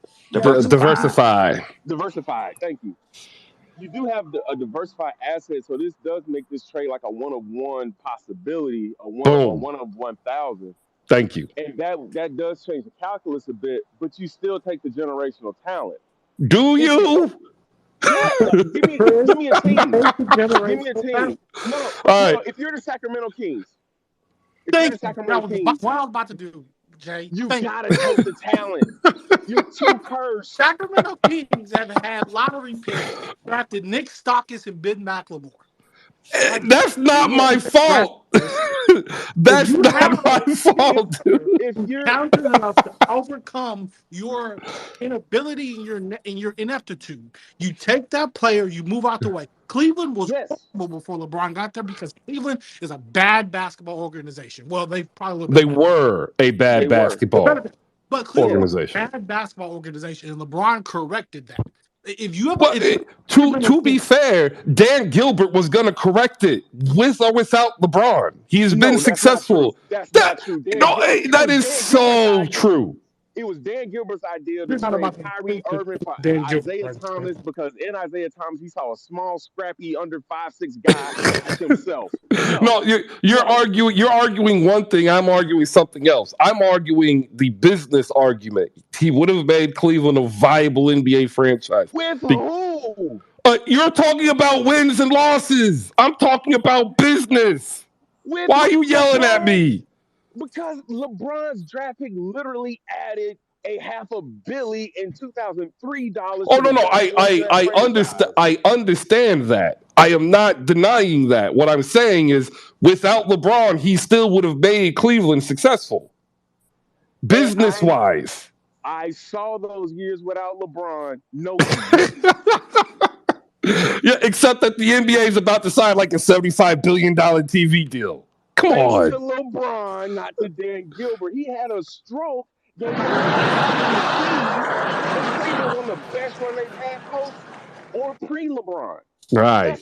That's not an accident. Let me get Damo in here. Got out the way. Let me get Damo in here. JF has got his hands up. I'm going to hit a button soon to do a reset and read an ad. The ad is important. Damo, then JF. Go ahead. Bismack Biyombo, Thomas Robinson, Ben McLemore, Nick Stokes, Willie Cauley-Stein, Marquise Chris, Zach Collins, who's balling right now. Vlade Divac. Marvin Bagley III. Vlade Divac. Amari Cassey, Jason Thompson, Spencer Hayes, Quincy Dumby. That's 15 years of Sacramento Kings first-round draft picks. That does not include the guy they just drafted this year who actually looks really good. Keegan Murray. I told you he would look good, by the way. Yeah, De'Aaron Fox and Marquise Boogie are the Marcus Cousins. I say all that to say that all teams are not. A lot of them are good at a lot of things, and that goes back to my earlier point about GMs not always making good decisions when it comes to hiring. All GMs are not. There might only be 10 people in the world that are actually really good at identifying and drafting NBA talent, and 2 of them live in San Antonio, Texas. You just want more propaganda for San Antonio. My point is, if you are the Kings, if you are 20 NBA teams and you get that first overall draft pick, take Victor Wembanyama and don't look back. If you're the other 10, yeah, take the trade. Okay, so now you're making it a one. See, you take the team with the historical ineptitude and say you need to take this player. Do we need to talk about the Lakers? The Lakers hit on 4 draft picks in the last 20 years. Now, we can substitute the Kings. We can do the Wizards. Oh, we can take out the Wizards. Why are we doing this? Y'all yelling at me. I'm trying to have a good conversation. Y'all yelling. Why are you yelling? I know what it is. Y'all didn't get no breakfast tacos. Breakfast tacos are elite. I had a breakfast bagel this morning. So I sound like a New Yorker. That was close. I gotta get this in because I'm 15 minutes over. Ladies and gentlemen, thank you for making it to Hoop Spaces. Happy Hump Day. Give yourself a round of applause wherever you are spending any part of your day here with us. We're appreciative. I want to give a shout out down below to some good people that you should follow. Justin Patton, JP the Franchise, hit him up on YouTube. He just put the first reaction video branded for Hoop Spaces up on YouTube yesterday. Reactions to Steve Nash. The link is up there in the Twitter box. Please click on it. Click subscribe. We're an organic process. We're going to build one day at a time, one person at a time. So when we're doing it, we do it right. And if you want to join us as a potential creator, stay tuned to this space. There'll be more to come. I see Rolo, Speak On It Rolo, and Jose in the building, host of 77 Spaces, the best Mavs content here on Twitter. In fact, they are probably going to have to start doing some YouTube content too, because there's a whole bunch of thirsty Mavs fans asking for answers. They have a generational talent like we were just talking about, and they're 3-3. Make sure you tap in today before the Mavs game. Optimistic Pels fan is also in the building. Pels content and talent show. He has a great idea. He brought it in last year. Once he's able to get more time, he'll bring in the wonderful idea of you performing live here on Spaces. It was cathartic. It was an entertainment, and it was such a good vibe. All right, who else is here? What's up, Verl? Verl, Nico, Jordan. Always here, day one. Always supporting. I see our resident lawyers in here, the lounging lawyer. Make sure you shoot him a follow. Dude's hilarious. Aficia's good to see you. What's up, Eddie? McKenzie and Logan the Foot. James, appreciate y'all. Good morning. All right. We're brought to you by slamgoods.com. Head over to SlamGoods. Promo code HoopSpaces. Save 15%. If you miss any part of the show, hit us up on YouTube. Powered by Audio Labs. And in fact, they actually had me as a guest on their show, which is a podcast as well, talking about building your brand on Twitter, via Twitter Spaces. I thought that was pretty cool because I still don't think we're where we can be. I think that takes time. All right, I'm going to clear out some hands. We have Micah and JF with their hands up. Micah will go to you, JF will go to you, and then we're going to move on to another game that we have yet to talk about, and that is the Phoenix Suns, who have yet to suffer the what is it? What's the word I'm going to look for? Perilous Their drop. demise. I've been using demise a lot, and I've been trying to move off of demise. I'm trying to find a replacement. Got you. Like, it's hard because everybody was saying it was over, that they was going to lose 20 plus games more and not make the playoffs, and here they are, 6-1, 5-0 at home. All right, Micah, thanks for your patience. Your Mavs are up today. Luka is balling out, but you're 3-3. What's up? How you doing? Man, I'm good, Chris. How about you? You know what? I'm going to start off with something real quick. I had to throw it in the group chat last night, and I knew you was going to catch it. I realized something was missing from my life, and I needed it. So I went and got some key lime pie. And I came to the conclusion key lime pie is superior to cheesecake, and y'all just going to have to deal with it. But, Speak the truth. Say it again so they can hear it in the back. Well, and you know what? And I love cheesecake. I am a fan. I don't got this war against cheesecake like you. But it's okay to admit in life that something that you like is inferior to something else. It's okay. Or someone else. Doesn't matter. It's okay. But, man, as far as how I'm feeling, I don't know, man. I'm kind of worried because the Jazz, man, they've been balling. Shout out to SJ because we've always had people crying about passing up on Laurie Marketing just to find out that they was trying to put a deal in place. So check out So You Think You're a GM. Find out that these things happen. But anyways, yeah, man, we'll just have to see how it goes. We still got illness going through with Christian Wood. I don't know. So we'll just see. As far as, hey, real quick on OKC, SGA is extremely talented. So why wouldn't they just take that gargantuan amount of picks that they got and try to actually build something? Because they are. They're going to try to trade him for Victor Wembanyama. And then the rebuild's complete. That's it. That's the rebuild. I'm telling you now. That's what they're going to try to do. That ain't happening. After they seen generational players turn 15 and 20-win games into a 50-win floor and competing in the playoffs. Y'all are looking at it wrong, man. They don't look at it this way. They look at it as, I can make this work. I can do this one player and make a championship roster right now. That's what they're going to see. Yeah, we'll see. There's just always things to be seen, man. You can never predict how things are going to go. I mean, look, let's look at 1 through 3. That was a consensus as Western Conference seeding. They down bad. They down as bad as my Mavs are, and it's pretty much consensus. So you can't really predict these things. So we'll just have to see where it goes. All right, appreciate it. JF, hop up in here. Yeah, Chris. Just real quick. Yesterday, I wanted to get some chips and dip or whatnot. I didn't have any chips. I didn't have any salsa. but I did have leftover vanilla wafer cookies, and I had the banana pudding. I guess you could say the mix that my girlfriend had, and that's actually a good substitute for chips and dips. I don't know. I don't know how you feel about it, but I love banana pudding.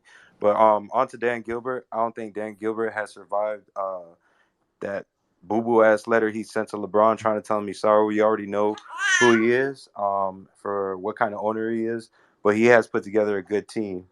And my last thing, Chris, damn, what was it? Oh yeah, my last thing's gonna be, Chris, is that look. Oh no, I forgot. I ain't gonna lie, I forgot that last point. Go ahead, Chris. Hate to see it. That was a good point too. The Golden State Warriors traded for Chris Webber, right? They gave up Anthony Hardaway, the 96th first round, the 98 first round, and the 2000 first round.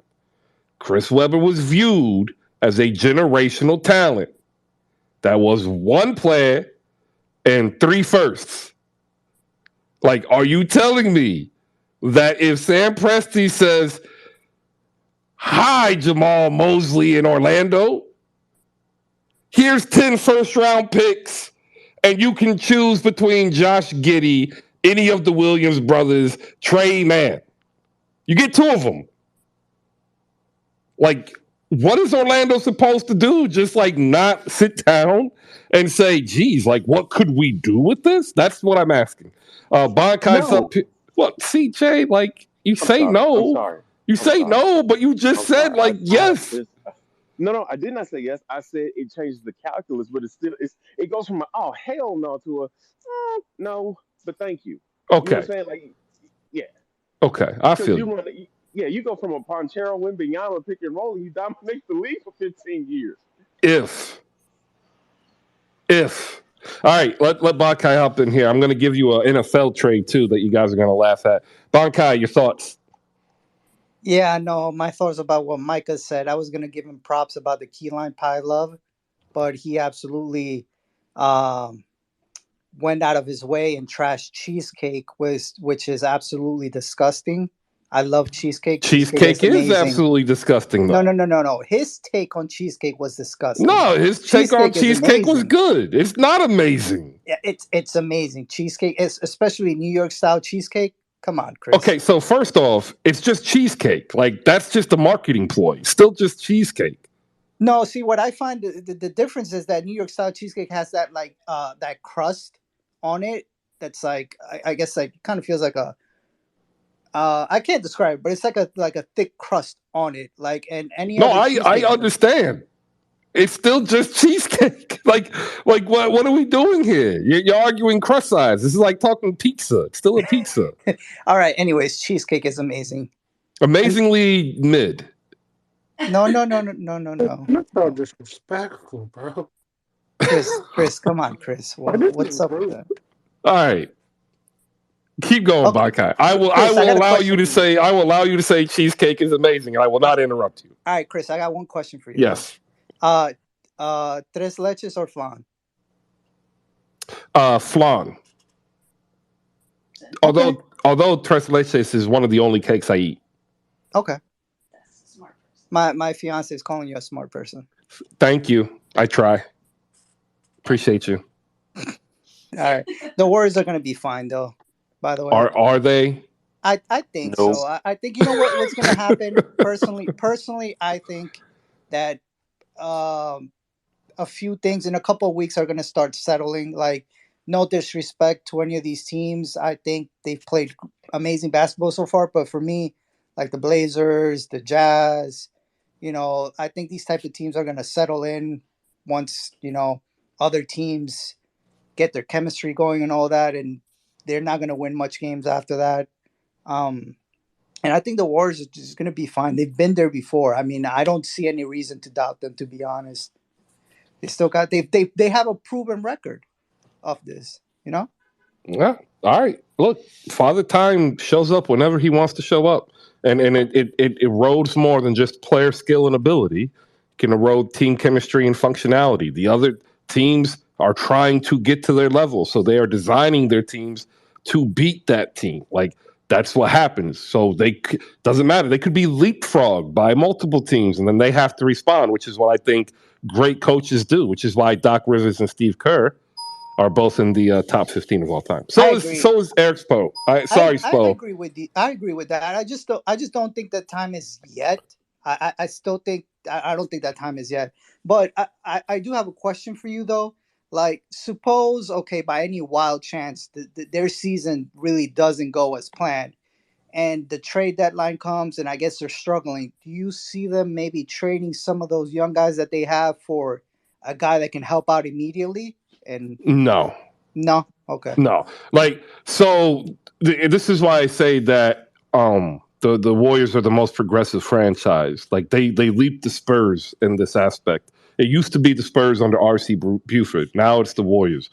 They understood, and I made this argument for the Heat. They understood their position that they could chase a lower seed with Steph Curry, or they could embrace knowing that they are likely not going to get that low seed. They chose to, at the very end of the season, not to push for that seed. And that was a deliberate choice because they owned the Minnesota Timberwolves pick. Now their own pick would be in the lottery, and they had a third pick that was in the first round.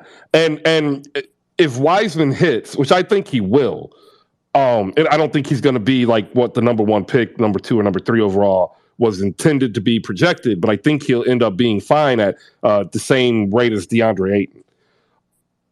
They would have been able to not rebuild, simply retool and continue on like San Antonio did, right? Like San Antonio took advantage of David Robinson's injury, got, fortunate results in the lotto and drafted Tim Duncan, right? But San Antonio prior to that had always been competitive the year after Pop took control. So like, if they didn't understand that situation and make the actual objective decision to go for that chance, we wouldn't be in this situation. So no, they're going to keep these players unless they think Clay isn't 100%. If they think Clay isn't 100% and Jordan Poole can't make up for it, then maybe. But nah, they're more set on competing for the next 5 years with Steph Curry. Like they want to make sure that they have the ability to have a competitive team around Steph for the next 5 years. Seriously, that's what they're planning. So no. Here's the NFL trade I was going to tell you about. I think most of you already know where I'm going here. And the NFL is a little bit different because they have 7 rounds now. They used to have like over 30. But in 1999, Mike Ditka and the New Orleans Saints traded for Ricky Williams. All right. They gave up 1, 2, 3, 4, 5, 6, 7, 8. A record 8 future picks. Only 3, I believe, were first rounders, maybe 2. You're telling me that a GM gets a call for Sam Presti and says, here's 10 first-round picks, and you get to choose between one lotto player and another first-round pick, that they aren't going to seriously think about that. JF and Micah, go ahead, everybody. Yeah, Chris, my comments were actually towards Golden State. Is it time that we're going to see Klay Thompson coming off the bench? It just looks like, moving forward with the season, they may need a little bit more rest. Maybe that's a solution for their problem. And also, where does San Antonio rank in top Texas cities? Trying to figure that out. I've already said that I would start Jordan Poole. If you want to move Klay to the 3, cool. If you want to keep Wiggins at the 3, cool. Either way, I think Wiggins has more utility, so he should come off the bench. It'll open up the offense and will give Klay easier looks, and he could guard the weaker of the wing player or shooting guard. And then that would put Jordan up there. It would stress the defense if they started Klay. Like, that's not a lie, but the offense should make up for it. And I think you'd get Klay in a better rhythm. But yeah, it's going to be hard because this is what happens when you start losing your athleticism, whether it's due to injury or age, and we're just at that point when you put on the tape, you see it.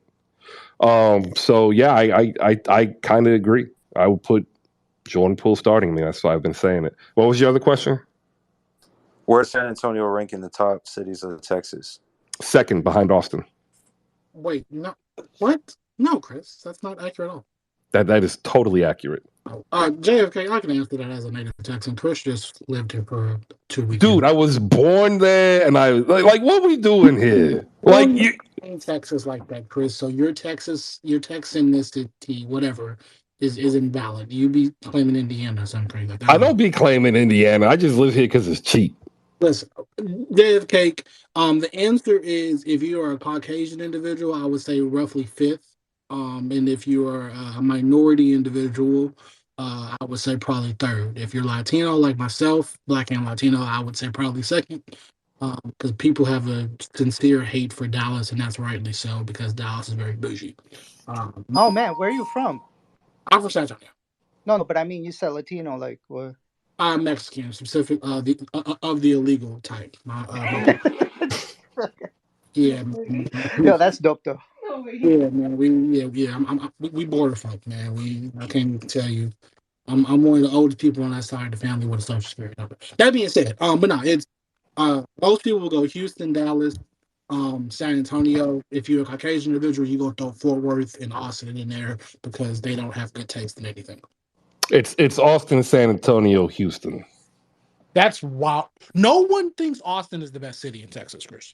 It's the best city. Didn't Charles Barkley say some things about San Antonio?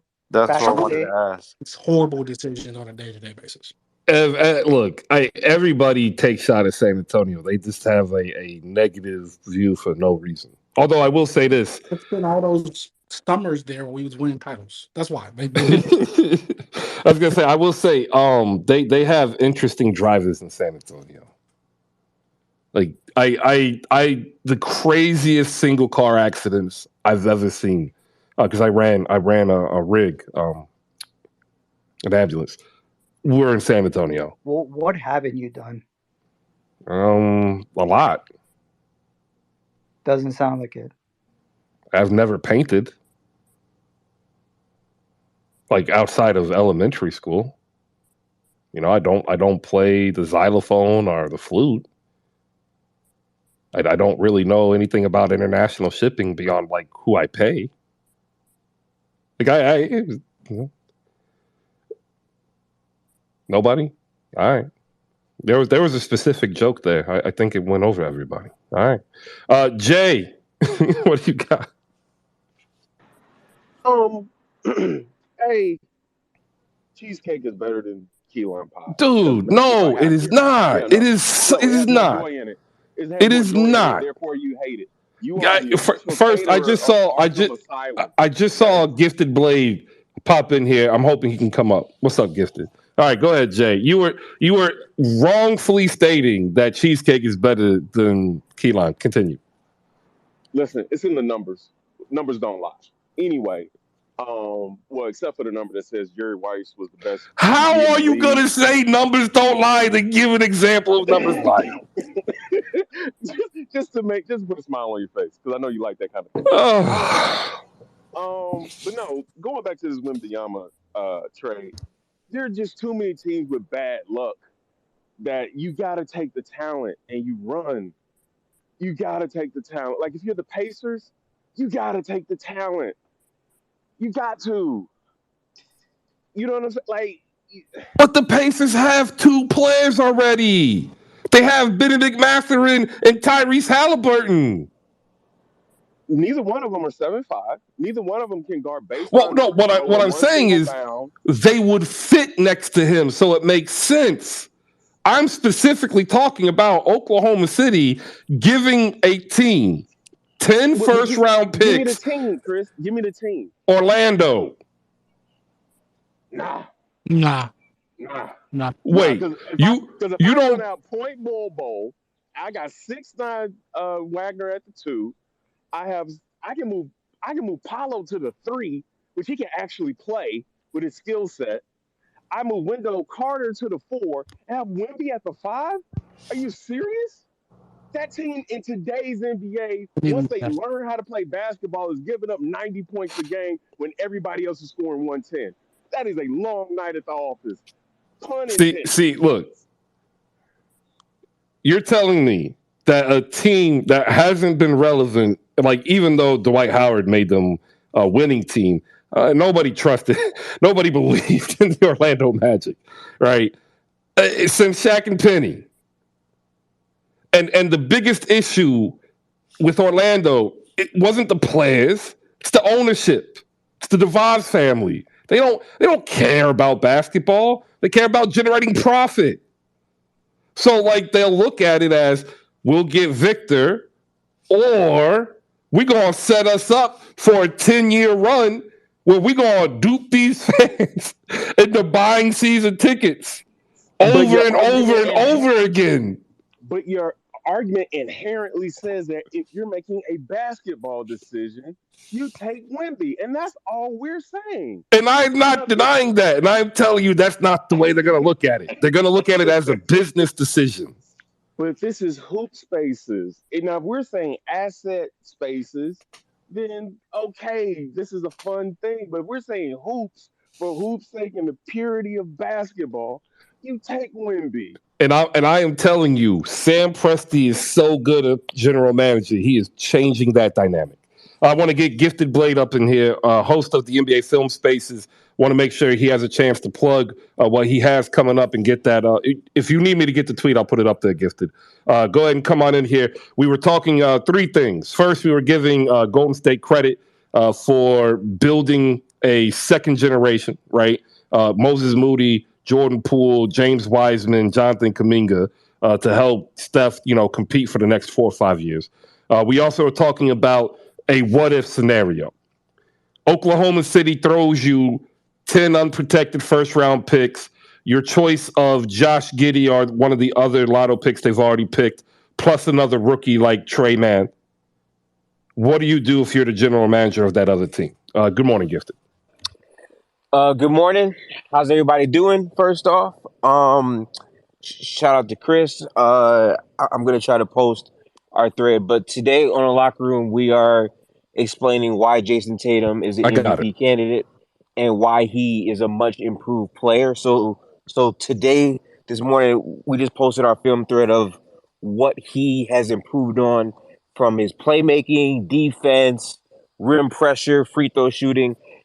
People don't notice, but Tatum right now is 55, 40, 90 from the field. So it's very, very impressive. And tonight we plan to highlight that. To Chris, I appreciate the Warriors shout out for what they're trying to do. However, this team is 3-5, and I'm a fan of talking about teams that are winning games. This team is currently not doing that. I wasn't upset at the Heat game last night. That's a tough team. I think that it's, tough to win games like that all the time. I was more frustrated at the pressure of that game since they lost the 2 games back to back to teams that are inferior teams on the larger scale, right? So, like, when you drop those games in your schedule, you're then putting more pressure on yourself to beat teams that are better or near contender status. So I was more mad at that. This is a team right now to where they're trying to work in their young talent and have them play through mistakes. Poole isn't really being talked about enough in my mind. I think he's been okay, but his role is to lead that second unit to efficient offense to sustain the lead. And so far, he hasn't been great at that, but it's early. I do think as the season progresses, things will change. But the starting lineup also has their issues.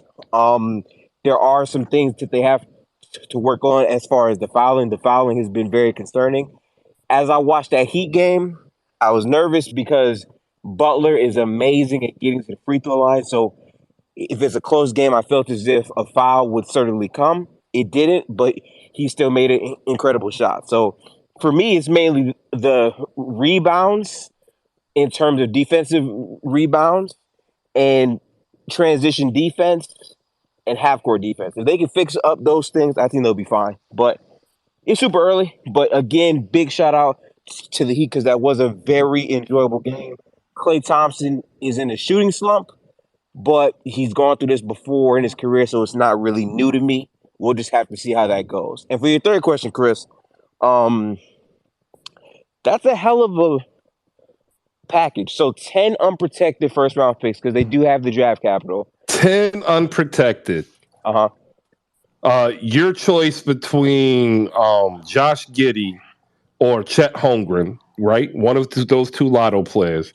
Okay. Plus your choice of first round contracts of either Williams's or Trey Man.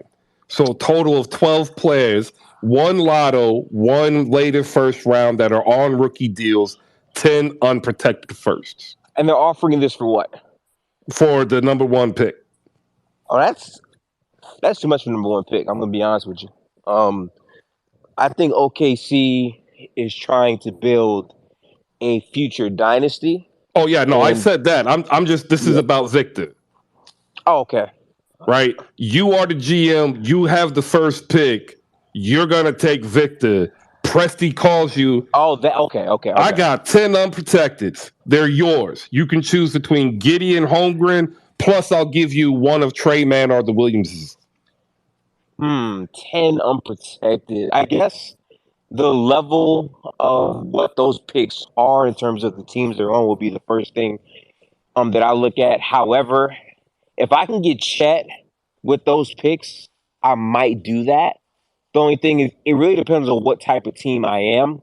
I think Victor is an amazing talent, and I think that he could be a generational prospect. But again, like the terms of 10 first round picks, I don't even know if that's legal. Is that legal to do, Chris? If I don't see it, how it wouldn't be. That's the problem. Okay. So like Sam Presti has built up so much capital. Yeah. That he literally could do this and still have like the third highest amount of picks. Yeah, they have, I think, in total 22 or 23 picks total right now. So like, wow. Yeah, so it's like it's an inconvenient truth. I've been saying this the entire time that Sam Presti is fundamentally changing the economic structure of how basketball teams are ran. Yeah. And if you are a GM, you copy what's working. And like if I'm the GM of the Washington Wizards and I fall out and I have the 11th overall pick chance and I get the first pick and I'm like, man, I'm going to get Victor, but this dude says here's 10 unprotected, your choice, plus a lot, your own lotto pick of Chet Holmgren or Giddey, plus another, like that's hard to pass up, man. That is definitely hard to pass up. And I've been saying this about OKC. I think this year, like, they have all those picks. I think what they're going to do is either do a trade scenario close to what you're saying, Chris, right? Or get their own pick and just get a bunch of picks and have like, okay, I'll give you 7 picks for the 5th pick or 6 picks for the 3rd pick. Like, they can dump and empty their clip this season and get all that young talent. Yeah, and they could. That was another way. Like this is supposed to be one of the deepest drafts. So what? They don't get Victor. What if they got Scoot, the Twins plus Chris Smith from Arkansas? But at some point, and this is why I said 10. At some point, there's not enough roster slots. And that's the thing. There's like I've been saying that about them year in and year out. All those picks are great, but there's only a certain amount of roster spots. So some of those players will be moved. And he's got them so that they can move, so he can continually restock these first round picks. So now you have this repeated cycle. You have basically cornered the market, and like literally, if anybody wants to play in this game, you hold the most cards. I want to get Sean in here. Go ahead and plug the space that you got coming up. Yeah. So tonight, again, I will pin it up here. Tonight, we're going to have a space about Jason Tatum and why he's the MVP candidate. For the locker room on Wednesdays, we host spaces tied towards basketball on Sundays, Wednesdays, and Fridays at 7. But on Wednesdays, we focus on film. So what that means is we break down a player or a team and we analyze why they're this good, why they're this bad, or we ask ourselves a question. Why is Jason Tatum an MVP candidate? Why is he starting out his season really, really good? Why is he shooting 50, 40, 90? We break down the specifics. His playmaking in the pick and roll, his rim pressure, how he's getting to the free throw line more, like the details of the actual game we're going to discuss tonight at 7. So if you're interested in that, feel free to tap in. Next week we will be covering the Brooklyn Nets and why their defense is 30th in the NBA and some things that they're going to need to do if they want to turn their season around. We know that Udoka got hired, so I think 2 or 3 months from now, we will be having a Nets Part 2 space to evaluate how Udoka has dealt with the roster, too. So, tap in. All right. Still, that they're expected to hire. Don't want to say that they have hired, unless it just came out in the last hour.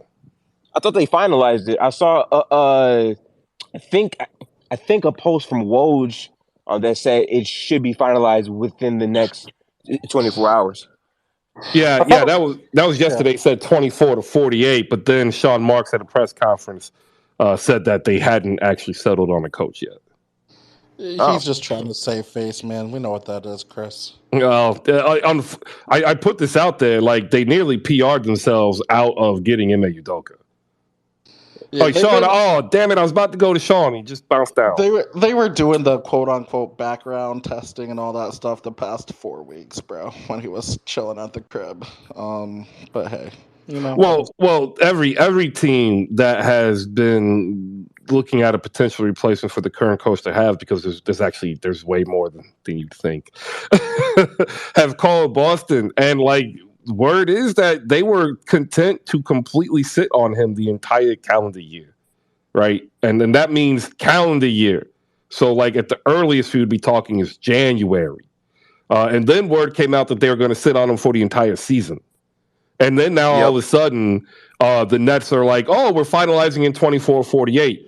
The PR disaster that this could have been.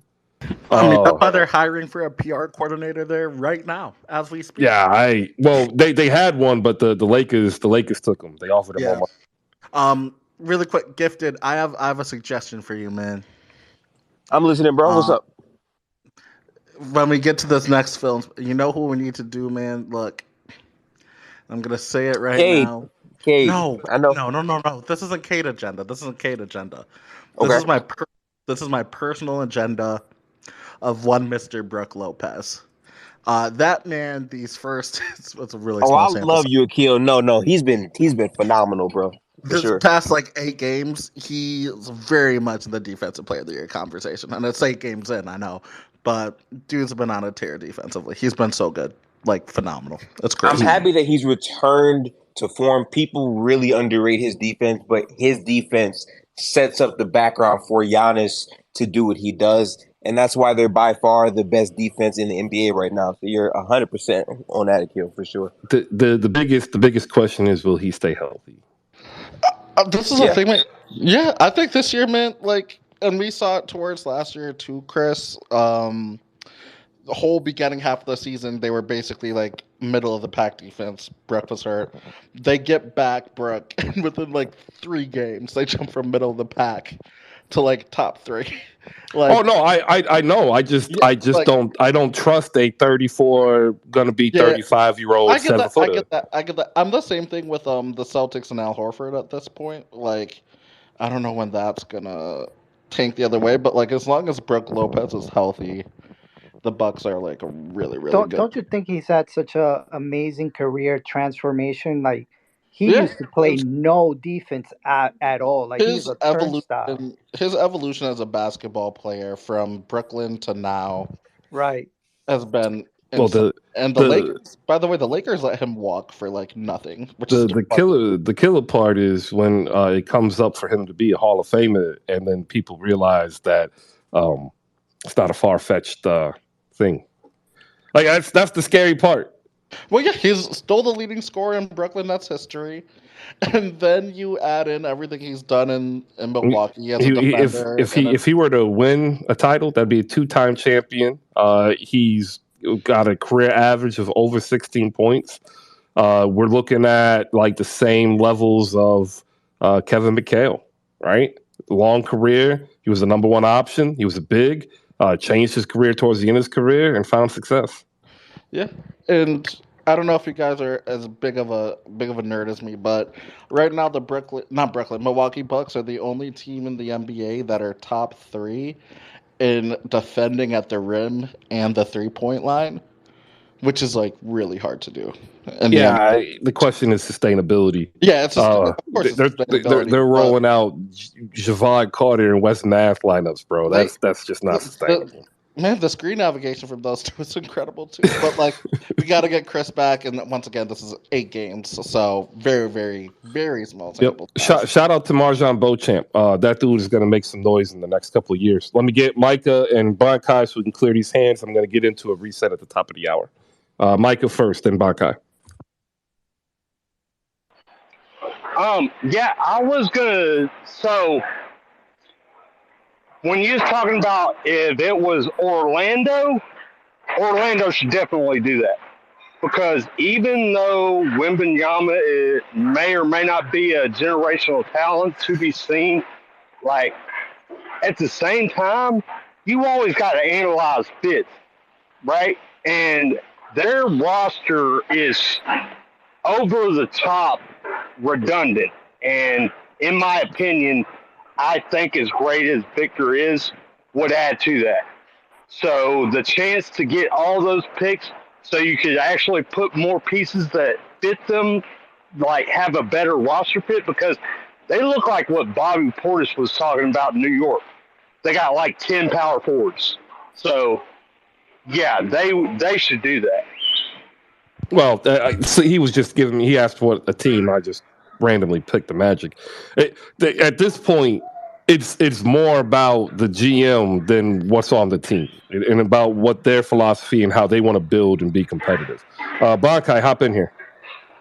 Yeah, so this isn't basketball related, but I don't know if you saw Dan Snyder might be selling the Commanders, so I don't know if you'd be happy with that news or not. I would say that the Washington Daniel Snyder should be moved. He should have never even been purchased the team in the first place. However, that is because I lived there and understand how that transpired. If y'all don't know, the Kent family owned the Washington Redskins, which is now the Washington Commanders, and they were actually set to sell the team, and essentially somebody played some dirty politics and disqualified the owner, and then boom, Daniel Snyder swoops in and picks up the team. It's not really talked about because like that's negative stuff, and at the time the NFL was king. You know, hear what I'm saying? The NFL was king. Right now, they don't realize that they're on the down and others are on the up, and yeah, it was pretty bad. Lost a lot of fans too. A lot of fans. So hopefully, they disclose exactly what happened because it's been 20 years of bad stuff. Just put it that way. Hopefully, Ted Leonsis gets in on that. He wants to build a winner in Washington, and he's been good to the city. All right, we've got JFK, we've got Sir Denny Blanco, we've got Akil, Micah, the Gifted Blade.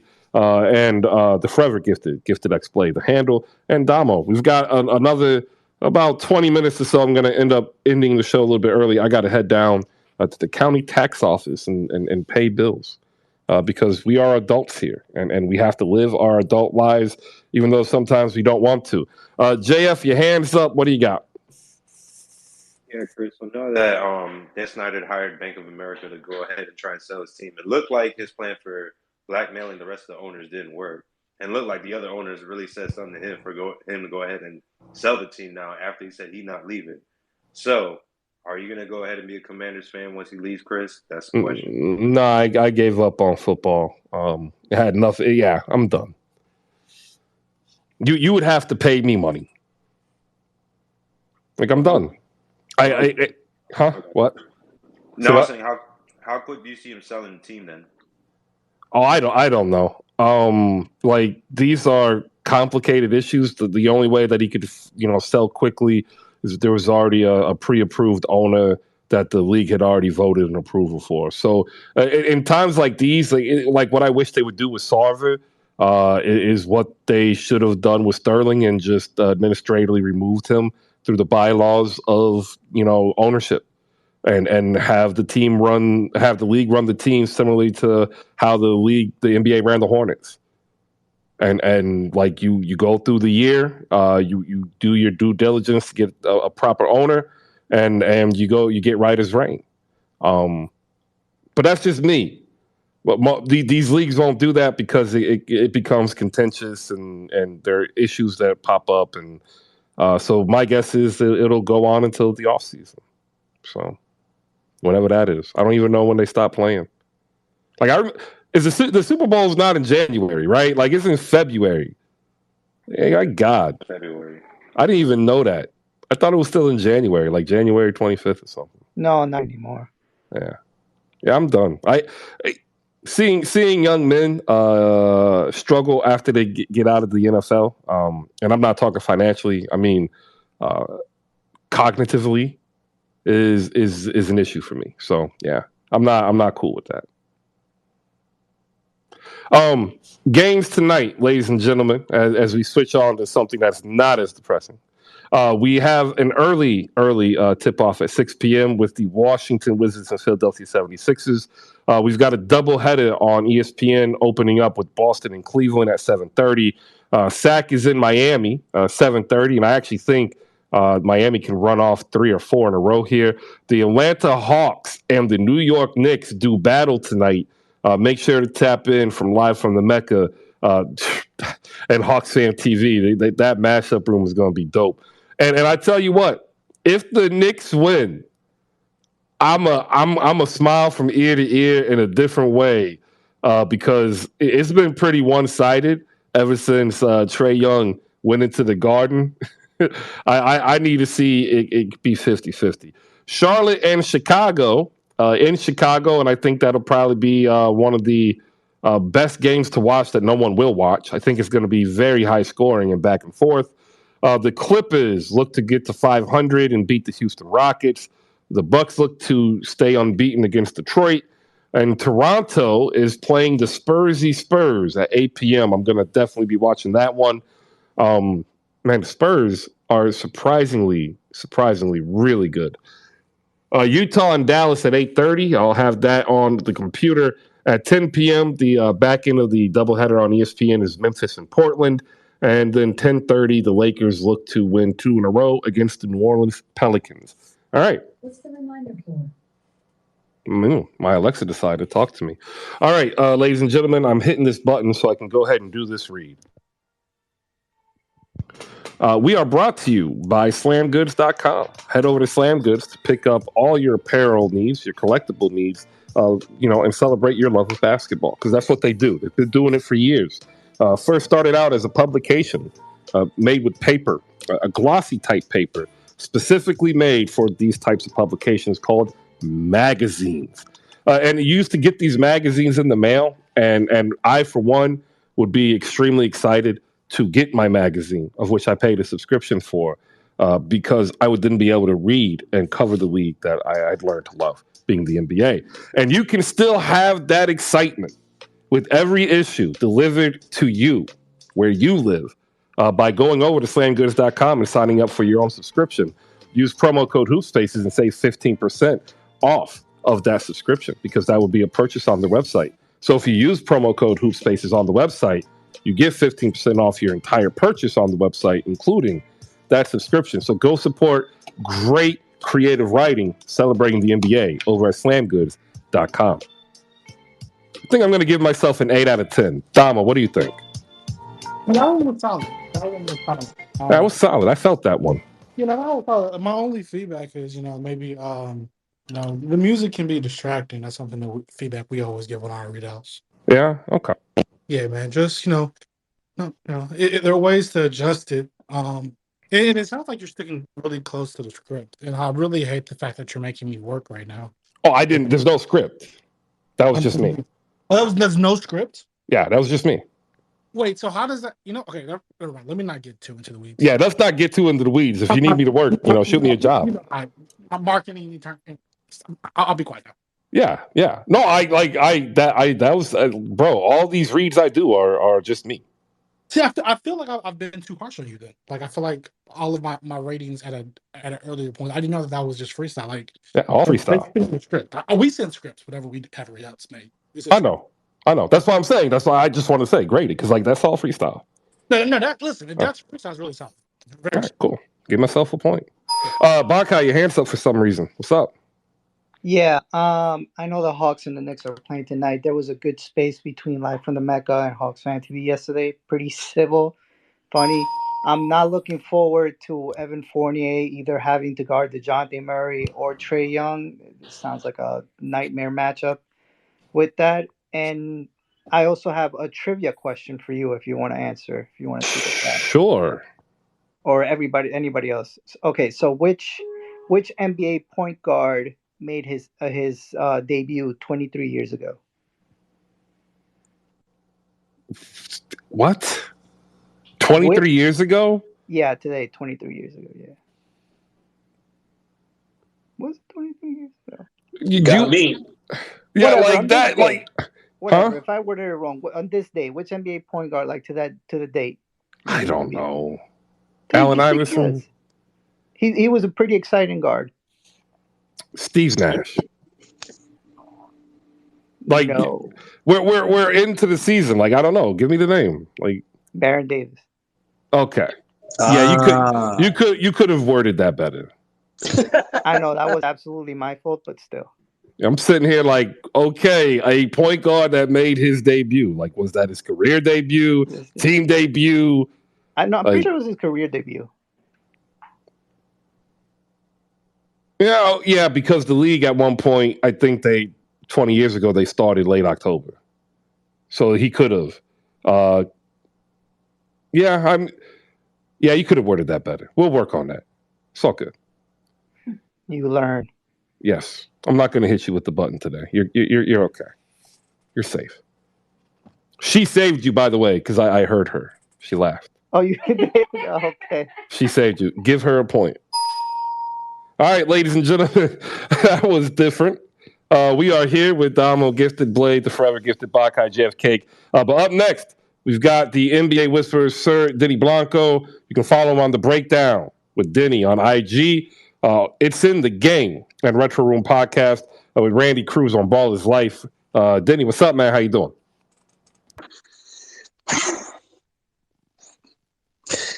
Hello, room. First and foremost, let me get to the business. Sir Denny Blanco, what's going on? The Breakdown on IG. Sir Denny Blanco is the handle. Hello, everyone. Hoop Spaces, Chris. I am in such turmoil. I'm a Brooklyn Nets fan, past 3 years, and this has been nothing but just mediocrity of epic proportions when it comes to PR decisions, when it comes to making the right decision at the right time. If you're going to fire Steve, you should just fire him in the summer. I mean, honestly, just give Jacques Vaughn an interim title.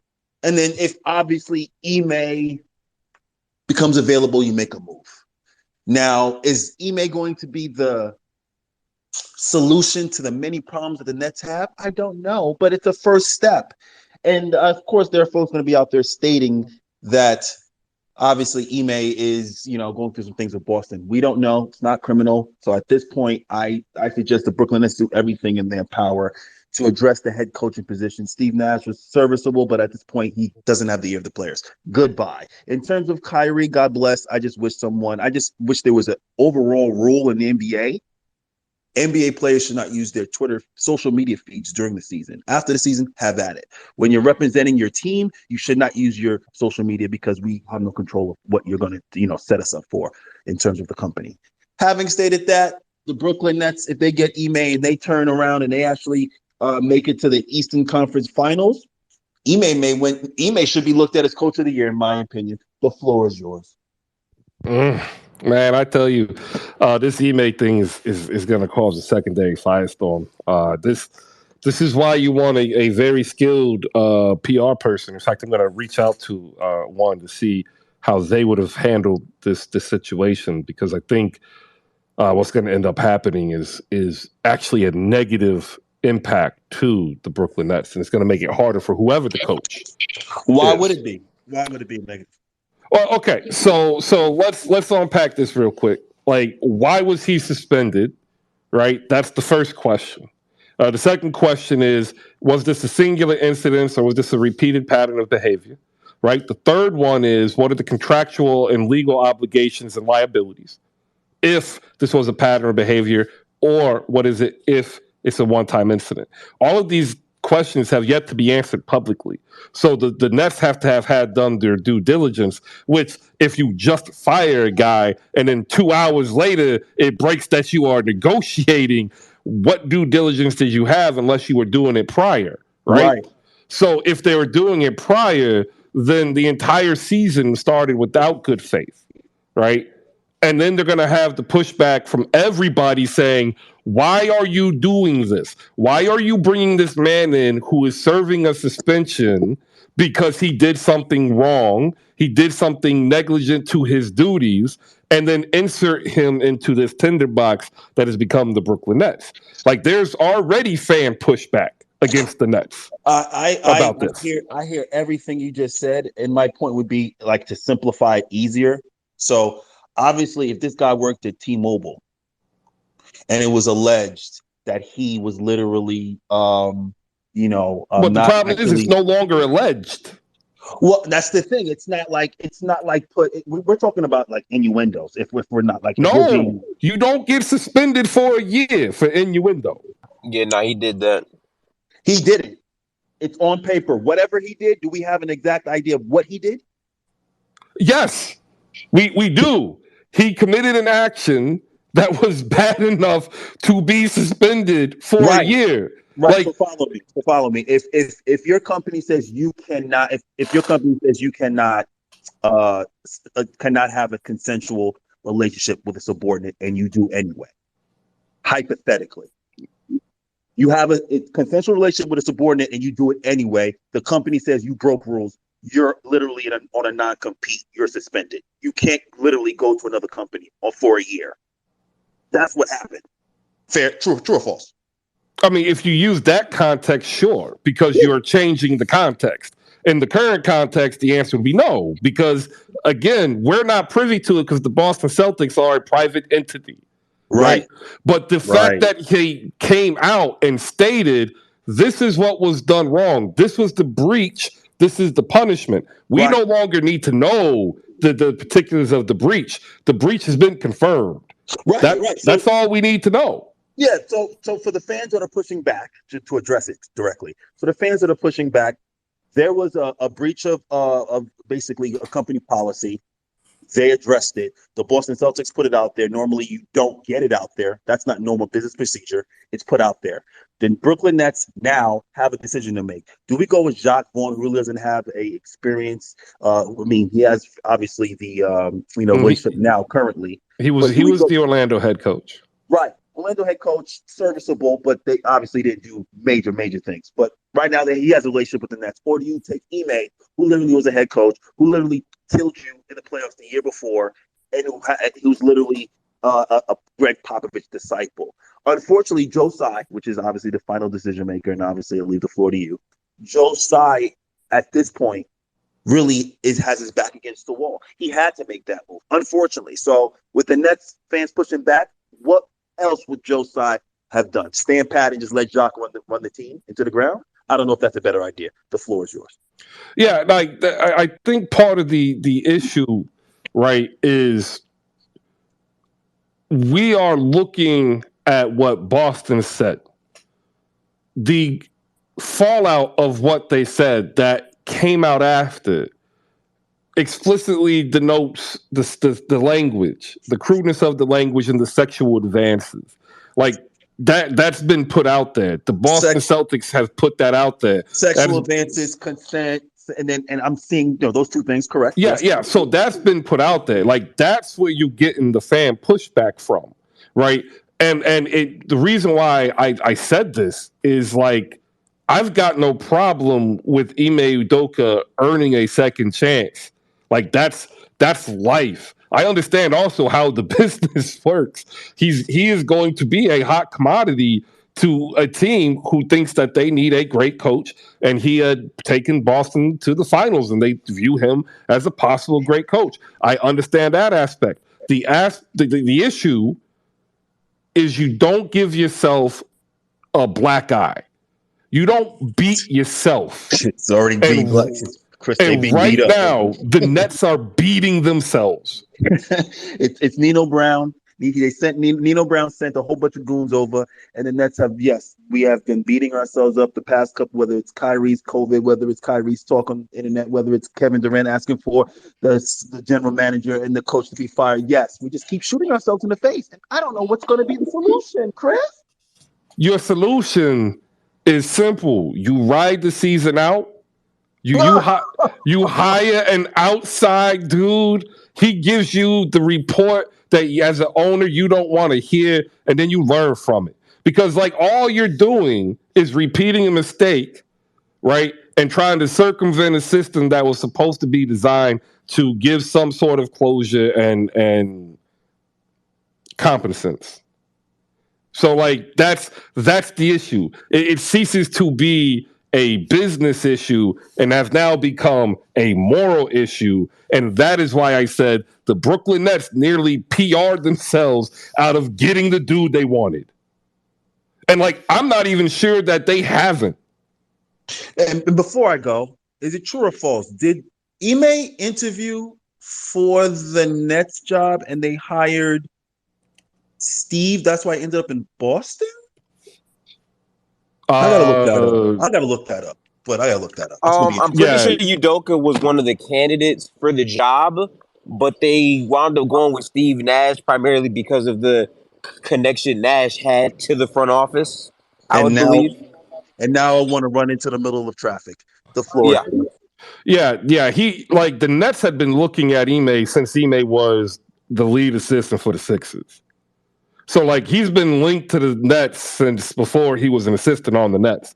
Then like it's a small world. Coaching is a small world, right? At least in the NBA. And I mean, it unfortunately, when you talk about the morality issue, there's no argument against the morality issue. You're either going to hire him based on what he's able to do, or you're not going to hire him because you believe morally that he should serve this penalty that the other team has indicated he should serve. That's the argument. And like, I'm not here to tell you one side is right or the other, right? I'm telling you that if I was Sean Marks, I wouldn't have had that leap if this is the case. If I'm Sean Marks, no one knows that I'm talking to Ime Udoka until Friday at 7:59 at the minimum. It's the conversation in itself, guys, that we're just like, okay, true or false, Chris? Is Ime Udoka the best available head coach on the market right now? Yes or no? No. Who is? Quinn Snyder. Very, very good argument, sir. Thank you. All right, let me get Jonathan in here and Bonkai and Damo. They got their hands up because of something I think you said they want to reply to. I'll give you a chance to also reply, and then we're going to get Sean with the W. Who, you know what, they were right. It was good and it was civil. I want to see what happens after tonight between Hawks fans and Knicks fans because I think this is going to be a great game tonight. I think the New York Knicks are going to win. I honestly do. I think it's going to be tight, but I think they eke out a win. And I want to hear Sean's take. We'll go to Jonathan first, Bonkai second. We'll close out with Damo in response to Ime Udoka and the Brooklyn Nets. It's 12:16. We got about another half hour to go. Thank you, everybody. Good morning. What's up, Chris? What's up, everybody in the hoop spaces today? And I came in a little bit late today, but I'm coming in at the right time. I'm hearing about the Brooklyn Nets. Let's just start with the first domino. The first domino was trading for the fraud, Benjamin Simmons. I told people about Benjamin Simmons and nobody listened to me. Oh, you'll see when he plays with Joe Harris and he plays with Seth Curry. He's got shooters around him. It's going to be great, man. It's going to work out for the Brooklyn Nets. And where is he at? He's back on the bench wearing the best outfit. What's he got? His Christmas outfit on now that Halloween's over? That's the first domino that nobody wanted to listen to. And I'm going to break one of my favorite rules, Chris. I'm going to do this. I haven't done this in quite some time, but I'm going to do it. I don't like to write teams off until after Christmas. I want to take some time to see how things work out, where they are in the standings, who's injured, who's healthy. But I'm writing the Brooklyn Nets off. These guys are not toast. They are French toast. It's over, people. It is over. And if you didn't see something very important last night, I don't know if you guys saw this. I don't know if you saw it, but I saw it. You probably did. Gerald McCoy tweeted to KD. What did Gerald McCoy say? He said, "Wow, man, I'm watching these Brooklyn Nets, and we got to get KD some help. Like, what's going on?" And KD decided, I'm going to respond to Gerald McCoy. But it's not important that he just responded, people. It's important what he said back to him. And what I took from what KD said is he's checked out, because what this man said was, hooping is just enough for me. So you mean to tell me I want to get you more help to win, and you're just fine as the leader and best player on the team? Is hooping's good enough for you?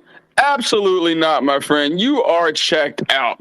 And then another key thing KD said was he enjoyed coming into work with Steve Nash every day. It sucked to hear that he was fired. Wasn't he the man in the offseason? These are reports. I don't know. He didn't say it on the interview, but I heard that the man wanted Steve Nash and the general manager fired and everything wasn't going good. I'm confused, people. And now we got the man Ime coming in from the Celtics. They suspended this man for a year. And this is who you go get as you're under scrutiny. You're hiring your coach. Your team sucks. You got Benjamin Simmons on the sideline wearing the Grinch outfit, and you hired a man that got suspended for a year. The Nets are French toast, people.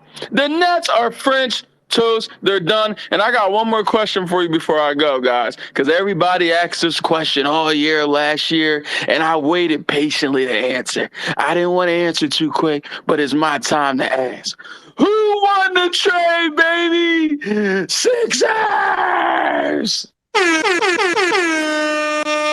Ladies and gentlemen, Sundays off for basketball. Shoot Jonathan, Hattie Hard Harris to follow. You're going to be seeing more of him as he gets his videos up here.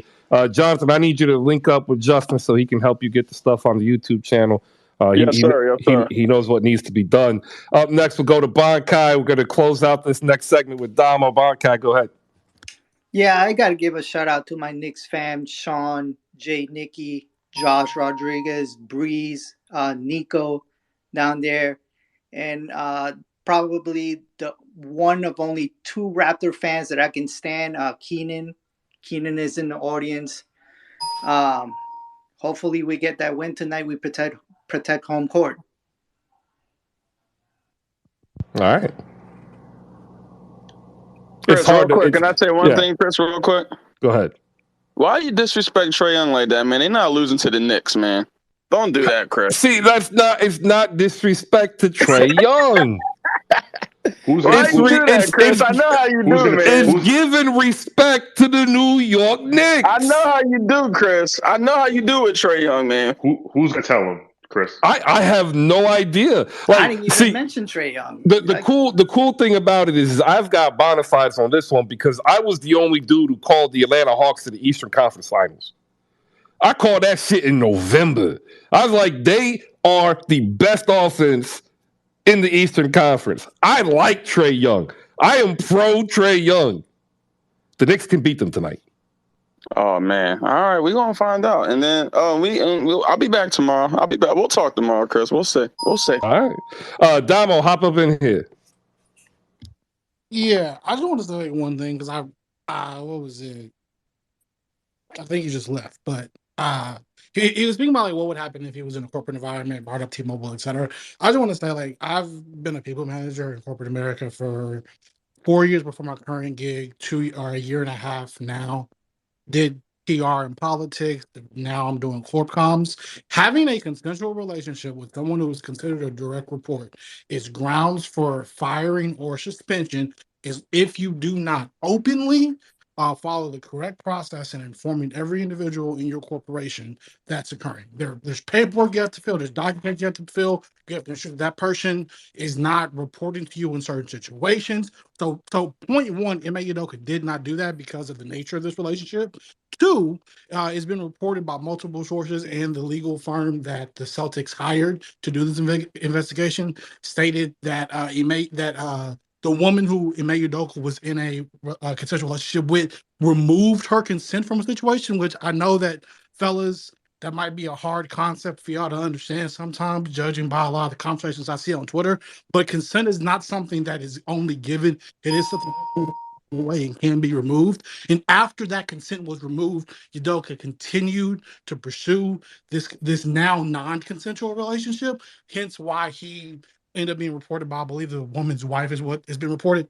So I say all that to say, moral stuff aside, right? Because it's very clear that people have different definitions of morality and what makes the right decision. Talking about a corporate thing, talking about PR, which Chris brought up, talking about all of the things that exist in and outside of corporate America, which, to be clear, while these are still basketball organizations, these are billion-dollar franchises, billion-dollar brands and entities. I'm currently a brand analyst for a billion-dollar brand. All of that, absolutely no go.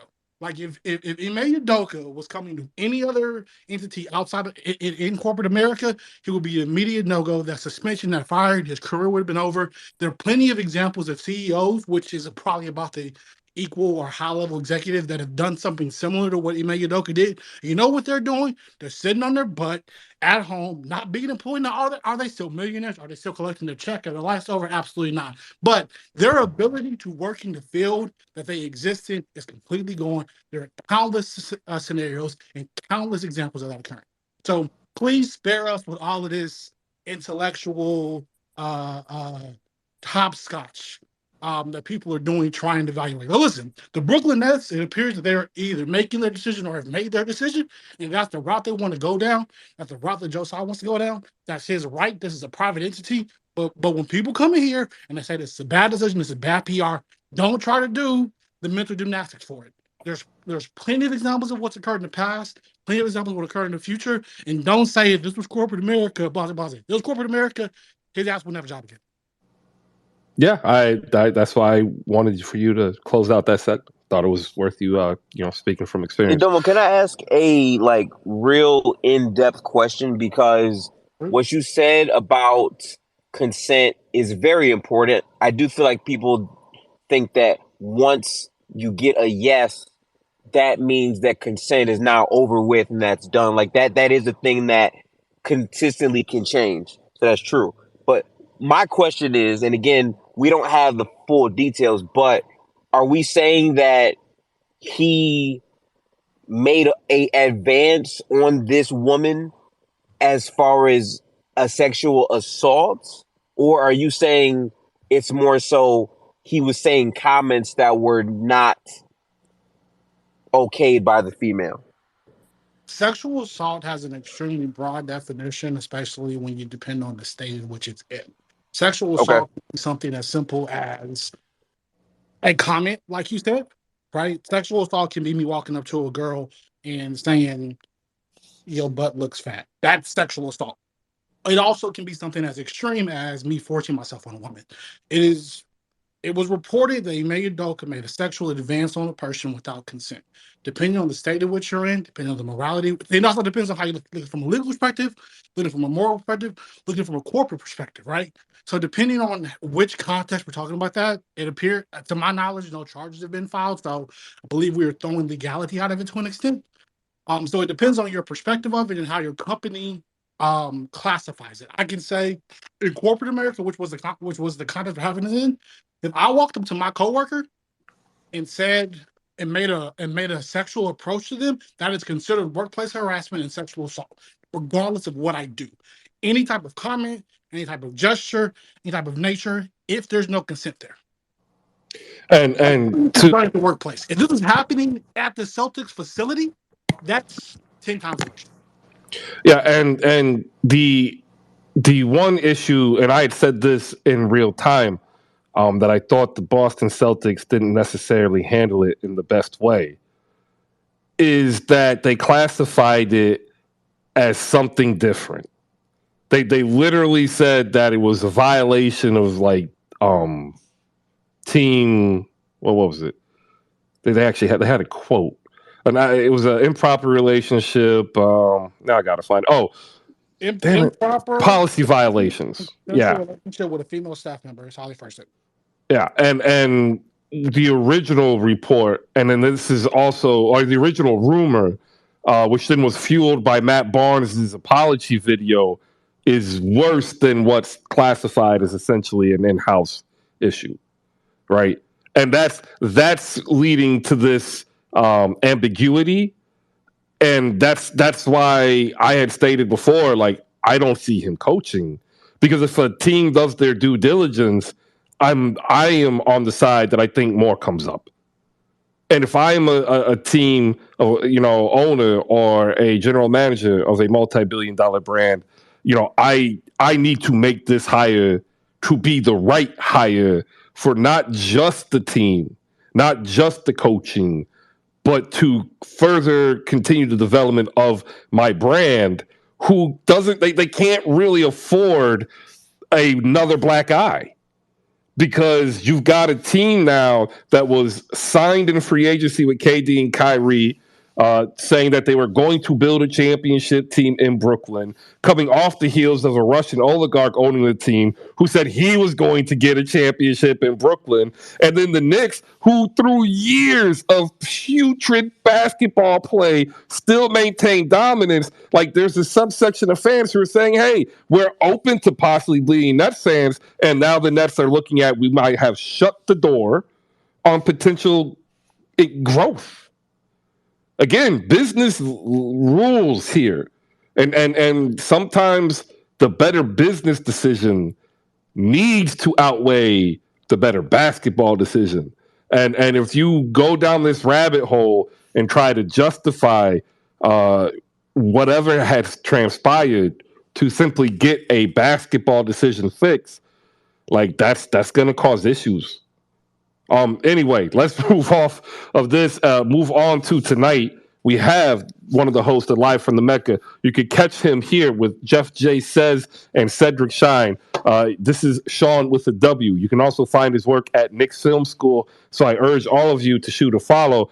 Sean, I'm not trying to be, hyperbolic here.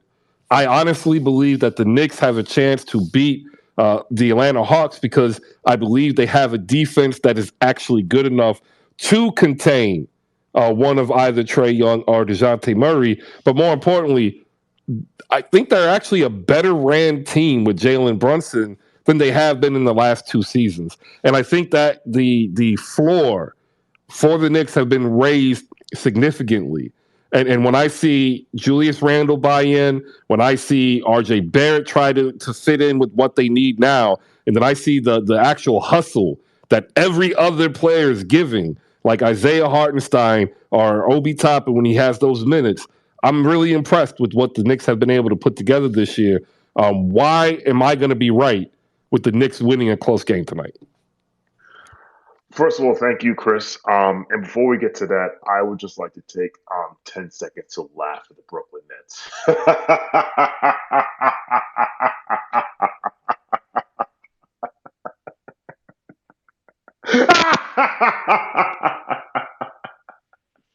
Okay.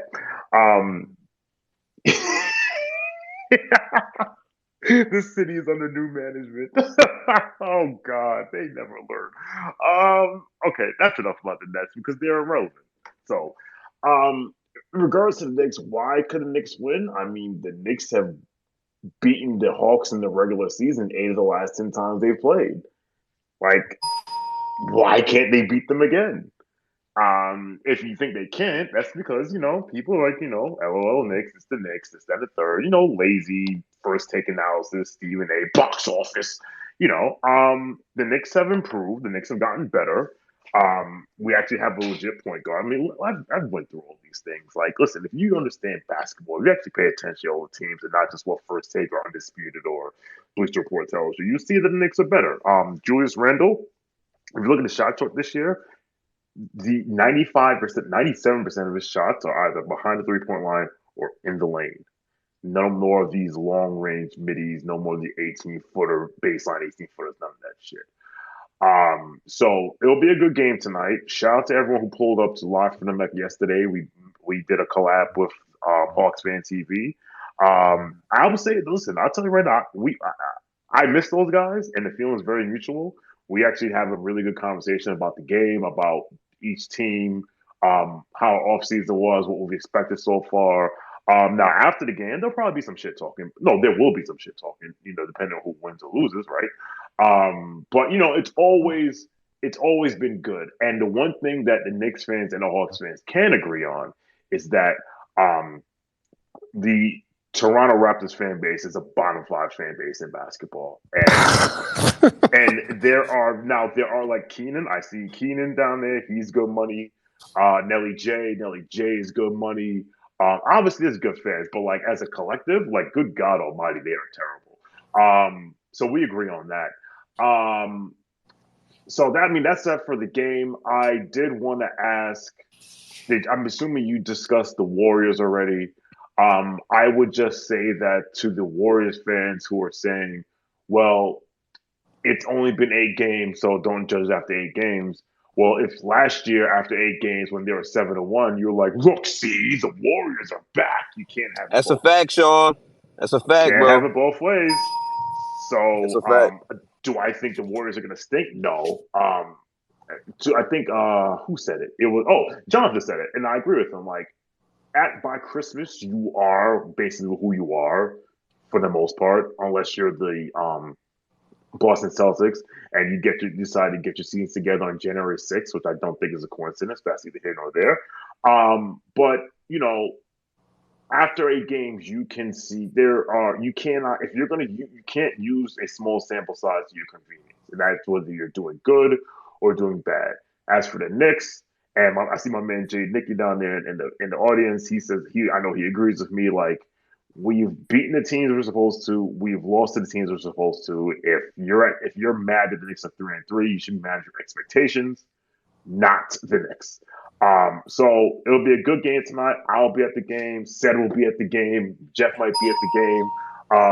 It'll be fun. It'll be a good time. And just more talking about Atlanta. Rest in peace to Takeoff. That shit hurt my heart yesterday. 28 years old is way too fucking young to go.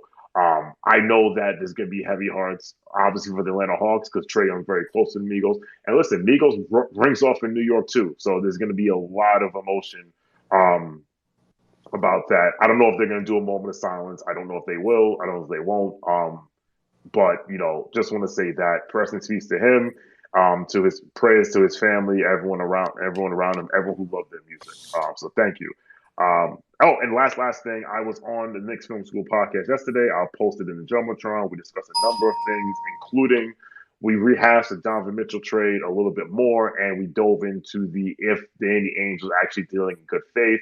And we did come to the conclusion that this is Rihanna's internet. If you disagree with that, I don't know what to tell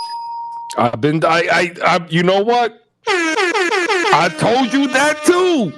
Wait a minute, what did Sean say? It's Rihanna's internet. Period. Huh? I didn't realize that we added T's to the word period, but there you go. This is Rihanna's internet gifted. Wait a minute, what did Sean say? This is Rihanna's internet. What does that mean? If you know, you know. If you don't know, it doesn't matter to you. Like just I definitely don't know. Okay. Not just her internet. This is her world. We just live here. Talk to him. I ain't saying all that. All right, ladies and gentlemen, let's play a little quick round of trivia. I like that. We have Gifted Blade. This will work out great. If any of y'all make music, and not like music, like jingles and stuff, like I really need better game show music. It's hard out here on these streets. Gifted, did you Rihanna's hear? song is horrible, sir, by the way. That lift me up as Yeah. flat as a baby's ass. Thank you. Well, it might be. It's still Rihanna's internet, so that has nothing to do with it. It belongs to Beyonce. Thank you. No, it doesn't. To It really others, doesn't. Taylor Swift. It depends on who you talk to. Right now, it belongs to Elon Musk. Taylor Speaking of Twitter. Swift, send her down, This send is her down. supremacy. Like, the saddest part here is like she's sneaking from work to do this, and like she's gonna get put down because she's just wrong about it I'm Wait, on being lunch, Beyonce's by the internet. way. Thank wait you. a minute. Look Wait at a I how minute. mean, if funny you Did y'all she like are say goats Taylor talking. Swift? singing in the wind, that's fine too. Look at how I funny Ugh. know y'all she are didn't say talking. Taylor Swift. Did she She say Taylor said Swift, she Chris? said Taylor Swift. Oh man. Wasting I your don't lunch care for Taylor Swift either. wasting your lunch break to cape for Li- Taylor Swift is That's crazy, right, unserious. Sean? And you Now, know like what? like Trey don't literally, like the Knicks up tonight. He gonna we be upset if y'all play. If he playing in Madison Square, he gonna take a bow right on y'all and beat What Trey y'all up. Thank you. what Trey eat don't make you shit. here we go. Here's the trivia. This is gonna be fun trivia. Danny could even hop in here. This is let's name that win. Golden State Warriors. Who have they beaten? Give me the teams. The Either Danny or Lakers, Gifted. the Lakers, and oh shit, damn, the Lakers and Sacramento. One more team. They have 3 wins. Who's the third team? Miami. Trailblazers. Oh, yeah, Miami. Miami. Yeah. Hey, Chris, real quick. Somebody called me. What were you saying? Oh, well, we'll hit the button again. He This is for said Gifted. Rihanna sucks. That's what he just No, I said. Thank didn't. you. This is for Gifted. Gifted, since you're back, name me the 3 wins the Warriors have. That would be Miami, Kings, and Lakers. Nope. Yeah. Yeah. Miami, Kings, and Lakers. Only three. Yeah. Which one of those teams have a winning record? Miami, Kings. No, actually, none of them. None of them. Yeah. What the hell Although, is wrong with the hey, Warriors? listen. Although to be Nothing. fair, the Kings play hard every game. They just have not won their first 3 games, but they are a pretty good team. To be fair, Chris. Yeah, to be fair, they combined with the Lakers to have a 3-11 record. That is also true, but the Lakers have been in every game, next. surprisingly. My question: what is wrong? Is this a bench issue? Because I'm starting to think this beyond the production.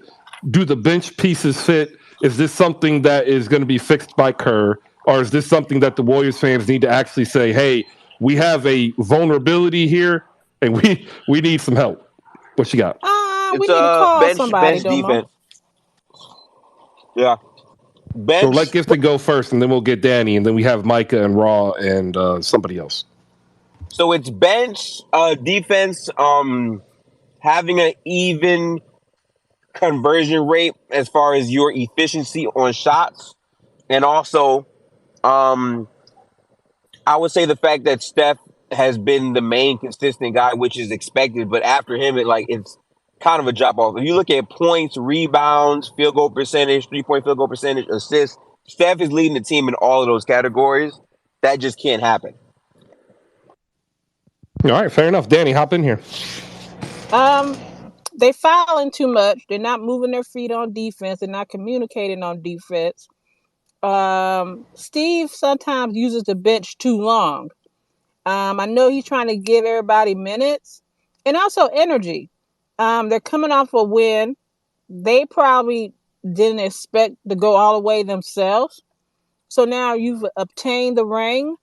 It's like that story. The dog chases the car. What happens when the dog catches the car? Well, we caught the car, and now we're into a new season. Now we got to reset our minds. We're probably not in the greatest of game shape. Some of them are, and Wiseman needs the touches. You can't get around that. So either cut down the minutes, the bench plays. You might want to. Y'all talking about start Poole instead of Clay. I'm in the mindset of maybe trying to start Wiseman and put Looney on the bench. Oh hell no! No. This is the no.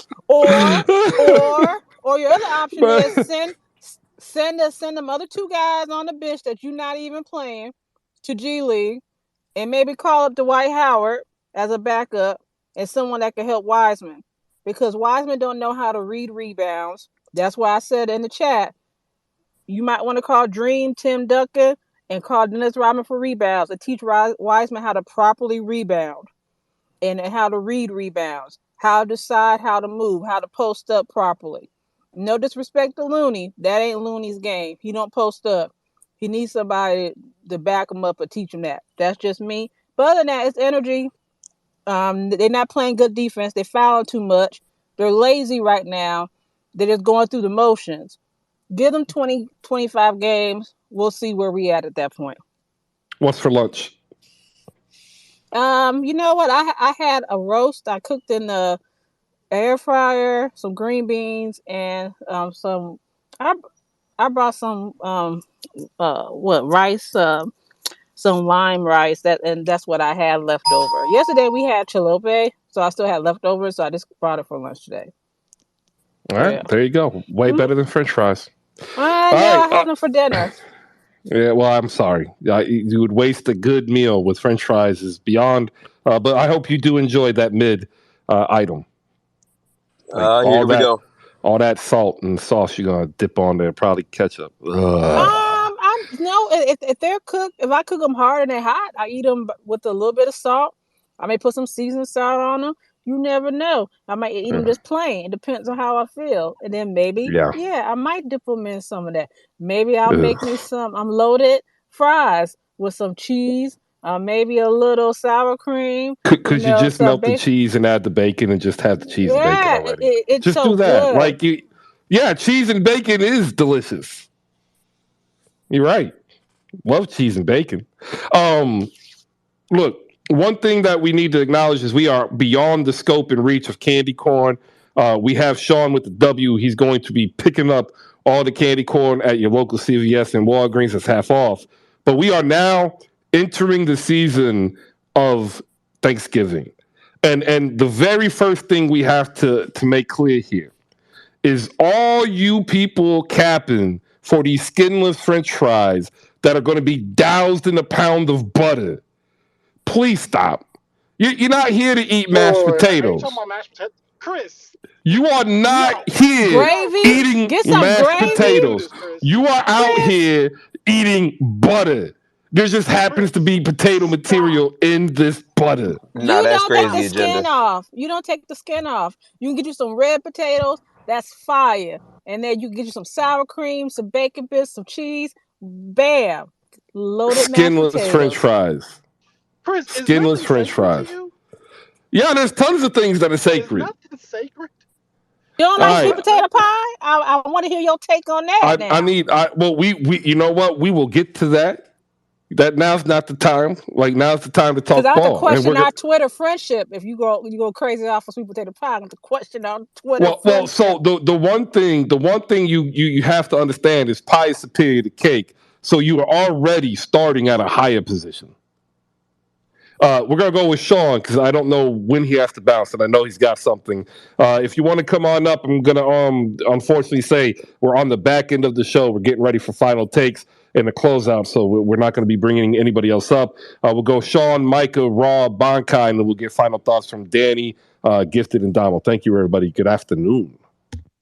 Yeah, I'm free till 1, so that's all good.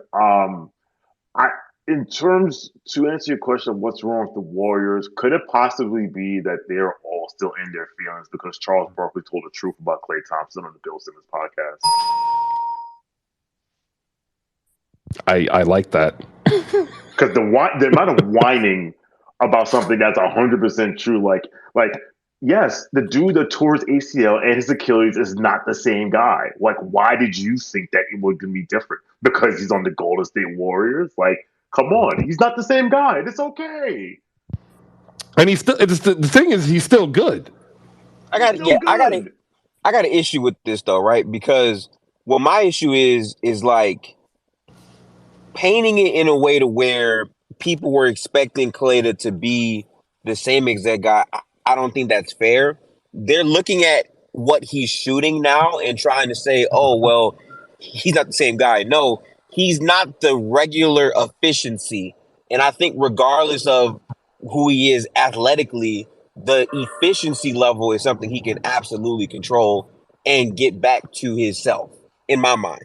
You know what I'm saying? Like, athletically, defensively, fair, right? Fair. But in terms of shooting the basketball, he should still be able to do that relatively close to what he was doing, in my mind.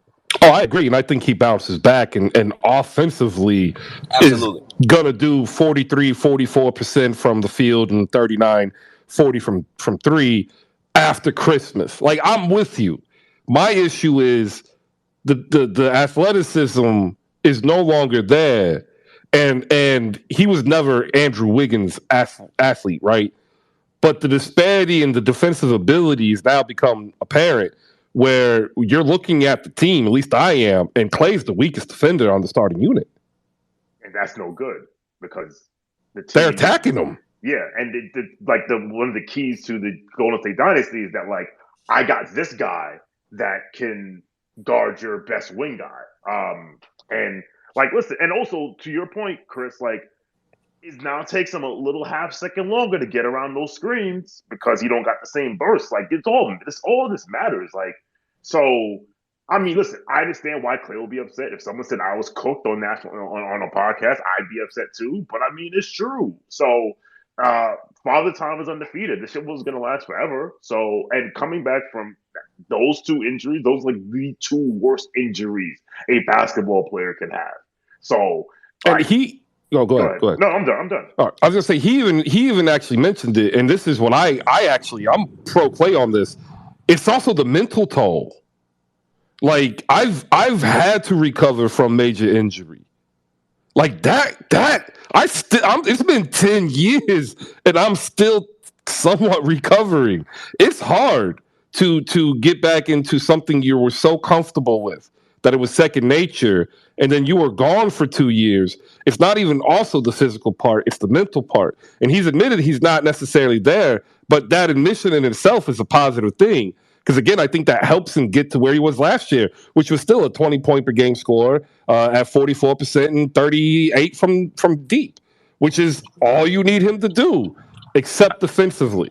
I mean, but see, like, the one thing that I gotta say though, Chris, even though I agree he's not gonna be the same defensively, in the finals, if you watch those last 3 games, you saw his defense come back, specifically on Jaylen Brown, who obviously, like, has great burst, super athletic. Like, I think he's at the point this season where he can show it in spurts, but not consistently overall, in my mind.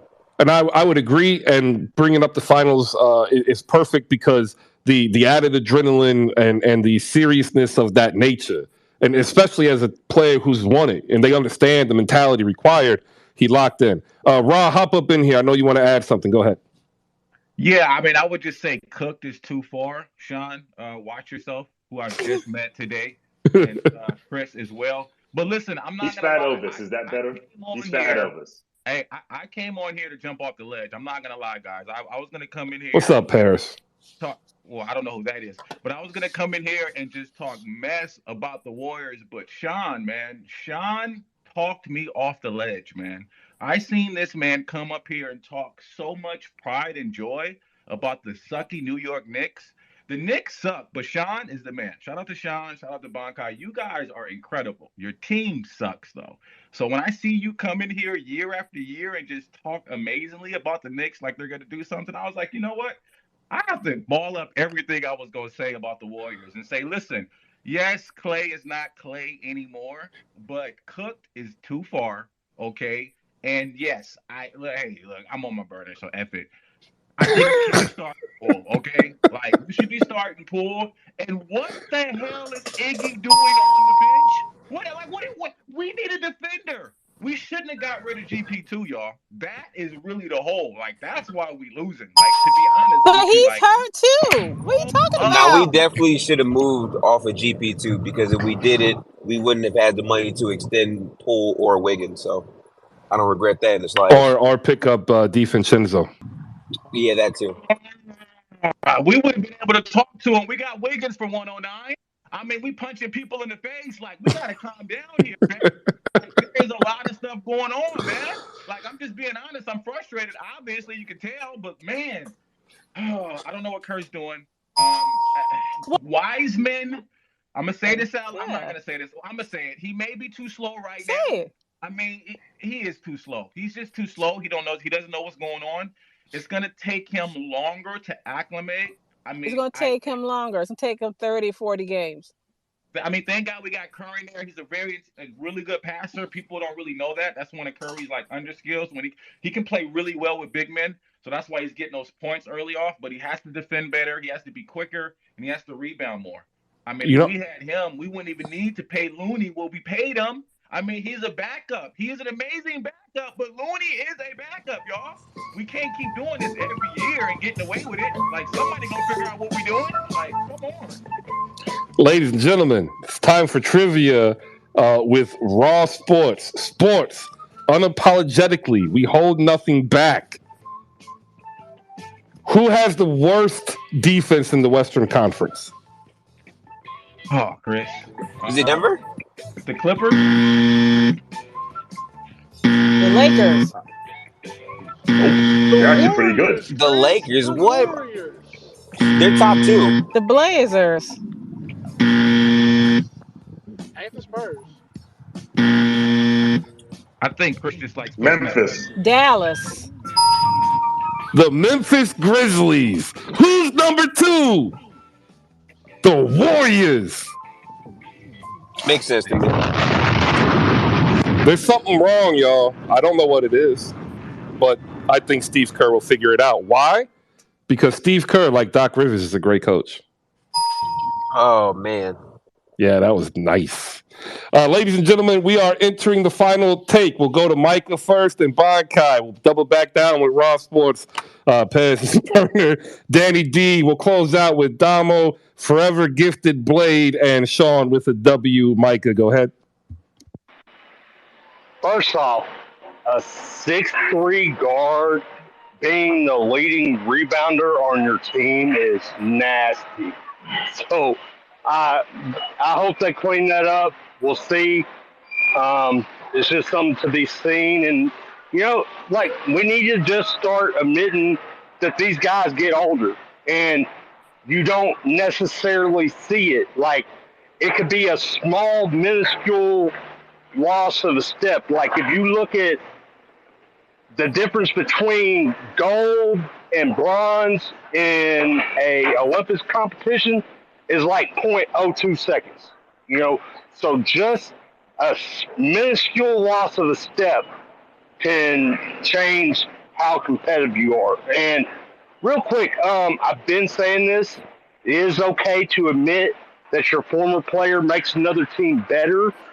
And Jalen Brunson is an extremely underrated defender.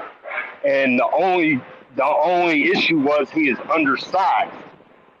However, they're going against a guard that is also undersized. So maybe that could be exploited, and I think they do walk away with a W. That's my final take. All right, appreciate it, Micah. Bonkai, go. Yeah, I'm a little bit superstitious before game nights, so I would not say anything about getting a W tonight. I would just let it ride out. Whatever happens, happens. But I do want to win. But like I said, superstition, right? Also, the thing about Klay Thompson, I think the sooner he comes to terms that he's not the same Klay Thompson from a few years ago, the quicker the Warriors can resolve some of these issues. I think now it's not the time to have a bit of an ego. I get it. You don't like when people call you out and say, well, you lost a step. But I think that, like I said, the sooner he realizes that, he's not the same guy, maybe he can look to come off the bench and have a different role as a sixth man or so. And like I said, it'll help the Warriors more in the long term. Man, doom and gloom over here. What you got? I don't understand that point, though, because he I'm sorry. He admitted that he knows he's not the same player. So, like, Yeah, but I think there needs to be a little bit more acceptance for him. Like for example, if they're really about winning like they say, and they want to defend the championship they just won, then they should just throw all the cards on the table and consider everything that might help the team win overall. You know what I mean? Like you can't tell Hey, me you that you sound like you're calling Clay Thompson Russell Westbrook, bro. I'm just no, letting I'm you not know. saying he's that, No, but I'm you just can't saying that's tell what you me. sound like. You can't tell me that he still doesn't have a little bit of ego regarding to that, which is normal. It happens, but acceptance is the ultimate thing that's to me, is gonna help him out in the I long think term. that's fair, Bankai, but I think you might be confusing his ego Hmm. with who Clay is as a shooter. Clay's gonna shoot that shit all day. That's Oh, just of who course, he Clay can is. still It he can doesn't still like he can it still doesn't shoot. matter Yeah. if he's off the bench. His debut, he played I think 16 minutes, had 17 shots. Yeah, Like he's gonna shoot the ball no matter what it is. Yeah. shoot. Let me get Raw Sports back in here. Sports unapologetically. What you got for your final take? Man, we might go 2-0. I mean, when I say 2-0, we might win these next two, and then after that, we could go 4-0. I'm looking at the timeline, and it could go up. It could go raw and Hang on, ugly. one game at a time, Paris. One game at a time, my brother. I'm pulling my hair out over here, man. Blade. It's. I mean, I barely got any left. I'm an old man. This is just. Okay, I'm gonna focus on tonight, man. I'm gonna watch the Hawks and the Knicks because I'm messy, and yeah, I just love that rivalry in here. I'm neutral, but whoever wins, that's gonna be so fun. I'm gonna be obviously the Bucks. Giannis is the best player right now. Um, let's see if they can go undefeated. I'm gonna watch Portland too because they're good. And Dan will be back. Memphis is yeah, that's gonna be a good game. I'm also gonna watch the Lakers game because I'm messy. Um, Ladies and gentlemen, we will get it together. Uh, Damn, Chris, I'm fifth seed. You know what I'm saying? We get in the playoffs. We get to the NBA Finals. We win the whole thing. No. Just wait. Just so We you give know, it some Paris, right? time, bro. Give it some time. No. Just so Paris understands this clearly. The teams to win championships in the last 50 years, I think, have been top 3 seeds either in the West or the East. If you're not top 3, you basically don't win. All right, I got time for one more trivia question, ladies and gentlemen. Open to both of these Warriors fans here. All three. All three. Can you name me every player that has led the Warriors in scoring this year? Are you talking on Yeah. Every a per game basis? On a per game basis. Who has led in the high points? Who's had the high points in every game? It'll be Steph. Wardell Curry. Y'all don't think that's the problem too? Definitely. I mean, it's just him. That's all I see out there. It's just him. Even on his bad shooting days, he's leading them in scoring. Wiggins He did is have the because a he's second had triple leading 30 scorer, double almost every right? last game. night. Yeah. He did have a triple double last night, and That's Wiggins not. was the number 2 scorer. Yeah, Yeah. you Not don't good. want Curry Draymond has having a triple 13 double. rebound triple double. Yeah, you don't really want that. Go. Isn't Andrew Wiggins the second leading scorer right now at 17, right? Yes. Go ahead and get Danny D. Final thought. I'm at 1 minute. I want to make sure I get Damo, Sean, and Gifted some time. Go ahead, Danny. Okay, real simple. RELAX. Relax. It's only 8 games in. Everybody jumping off jumping off the train, jumping off the boat, trying to rehash trades. Calm down. They will figure it out. They need to better position Clay and stop giving him crazy passes that he physically can't hit. I got to put that on Draymond, and sometimes I got to put that. I got to put it on Draymond. He be passing stupid passes, thinking Clay is still old Clay. You got to set people up properly. He's a setup shooter. He is what Ray Allen became later on in his career. Once we get Clay to understand that mentally when he's playing, he's a setup shooter. Set him up to shoot and up there in the corner, wherever we can put him on that arc. At the end of the day, we got to give Wiseman 40 games. I hate to be the bearer of bad news. Hey, I'm looking the call. What's that boy's name? Who not playing for no more from Atlanta? The center. Oh damn! You know what I'm talking about. Big shoulders. We might need to call him. You You know said what from I'm talking Orlando? about. Yeah, from Orlando. He was playing. You Jonathan just Isaac? said big No, shoulders. no. What's his name? He used to Wendell play Carter? for the. No, Orlando. Old dog. He's old now. You know what I'm You, talking about, Chris. You know what I'm talking about, Chris. I'm lost. Like they She's have talking. nothing She's but. talking about I'm lost, bro. Are you talking about Robin Lopez? She's talking about Like Dwight Howard. She's talking about the White House. But if you Thank tell her, you, thank you. ruin it, Damo. I like I'm. big Thank shoulders. you, I'm giving Dwight him a Howard. package. Thank you. Call him up and say, hey, we'll give you $1 million. We need you to back up. We need you to work with Wiseman a little bit. Teach him how to rebound. Teach him how to put that ass on Teach somebody him and how to move him out the rebound when way. Looney is on the team is crazy. Hey, That's yo. insane to me. I'm just All saying. right, this is Anyways, something else. I'm gonna let you have the rest of my time. But we all Ha, right, y'all. It's ha, 82 ha, game season. We all right. have a good afternoon, and please You remember, think like you cannot go wrong picking key lime pie. It's the correct you can choice. have them both. You can have them both. I love them Nothing both. but No, cheesecake. Smash them no, together. no. Give me a key lime cheesecake. Like y'all doing it again. Like no, you don't lower key lime pie to what cheesecake is, right? You just don't. It's not the proper thing to do. Sean with the W. You got to check him out. Knicks Film School podcast. Help support a New York Knicks fan whom, when we had a discussion on Clubhouse, became a part of my daily life. I have talked to this man via social drop-in audio or some type of DM almost every day for 2.5 years talking basketball. I am appreciative of everything he's done, and I'm excited what he's going to do in the future. So make sure you shoot Sean here a follow and follow him to Knicks Film School so you can listen to some dope content. I also want to take the time to shout out Jay Nicky. He's going to be next doing big things as well. Sean, final take of the day. Final take is if we're discussing basketball, we're discussing your team, another team, and I give a take, and your response to my take is that the Knicks suck, I have already won. Yep. Yep. The Gifted Blade. We met here on my second space held here on Twitter Spaces.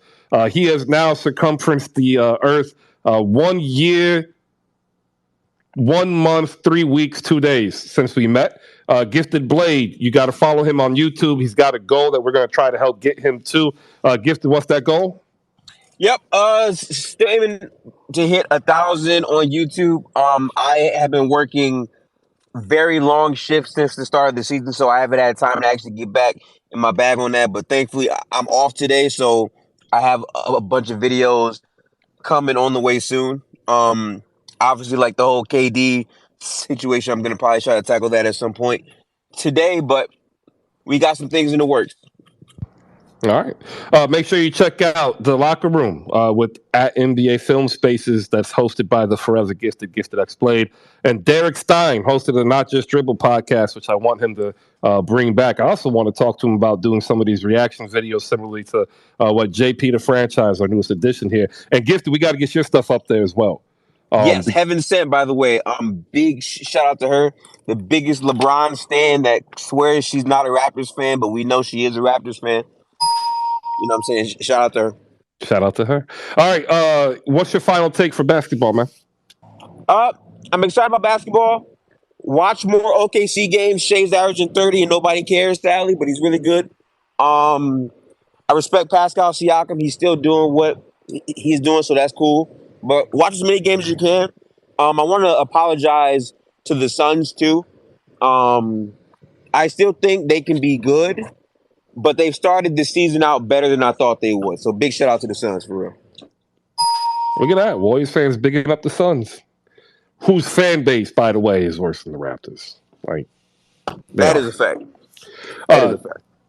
Damo, my man, appreciate the breakdown of corporate structure. A lot of people go in not necessarily understanding what it takes in the back room, and I appreciate the breakdown. Also, is what consent actually is, because consent works two ways. It's like not giving a kid a cookie. You give a kid a cookie, the cookie's gone. The cookie doesn't come back. Consent can come back to the person who granted it. And I want to say thank you for going out there and explaining that to the people. Your final thoughts in the world of basketball? World of basketball, San Antonio basketball Spurs play the Raptors tonight. We are down our two leading scorers, both Keldon and Devin will not play. But Jeremy Sohan is back as Dr. Richardson. So I'm looking forward to watching Sohan and Scotty Barnes a little bit more tonight. The Warriors will be fine. Thompson will be fine. They will make the playoffs. They will probably win the championship in the next 5 years. And Clay will have a big game in the playoffs. That's what he does. And lastly, I am currently walking into my early voting location to exercise my rights and duties as an American citizen. I recommend you all do the same, especially if you're in the state of Texas. The election has already started in these days, but you can vote, early vote right now. Google are. I worked in politics for 4 years before leaving full time to be a corporate brand analyst. So if you have any questions about who to vote for, why to vote for this person in your local elections, please shoot me a DM and I'll take you all the way through. Have a great day. All right. Ladies and gentlemen, I want to thank all of you for popping in, spending any part of your day with us. We're appreciative. Make sure that you subscribe to the Hoop Spaces review. A couple people reached out. Maybe we'll change the name. They're like, I don't get it. It's like, okay, I understand. So maybe we'll change the name. However, one thing that is going to happen is we'll be able to do more creator features. For instance, we have JP. He'll be able to put his reaction videos. We have Gifted's content ready to load up and get going. We're going to have Sundays off from basketball with Jonathan. We have the Rewind Pod with Malika Walker. So if you actually dig with what we're doing, which is building a better basketball community, you shoot us a follow, here. Shoot us a follow on YouTube. Follow all the creators and sign up for the newsletter. It's totally free. Like even if it's your burner email and you don't want to, go to your regular email, I'm cool with that. I'm good with the numbers. Give me the numbers. That's all I'm asking for. Last take for me about basketball. Troy Brown will save the Lakers season. Peace out. Put the music back on. All right, this is brought to you by SlamGoods.com. You can go ahead and head over to Slam Goods. Use promo code HoopSpace to save 15% off your entire purchase. I mentioned earlier my affinity for magazines. And like what's really cool about these magazines is they are living history when you're able to purchase them again. For instance, they have the entire Rewind series for Kobe Bryant, right? And I actually turned the music off because Damo said, hey, it's distracting sometimes. If you like basketball, right, stick your flag in the right hill and you will get goosebumps reading this Rewind series about Kobe Bryant. And you need to spend some time remembering that greatness, and that will help you calm yourself when you make some of these atrocious hot takes here on Twitter. I do want to say thank you down below. There's a whole bunch of people who actually make this happen and possible for me. And this is from me to you. Thank you. Appreciate it. Hoop Faces Ryan is one of those people. He's not here right now. Big things going to come up from him. Got an email looking at December maybe for a decision about the NBA Launchpad program. So we are less than 30 days away in my mind on getting some good news. Tomorrow, 10 a.m., we will recap the entire NBA as we always do. One more time, if you are out on your bike at night, do wear white. Shout out Tony Kornheiser. Peace.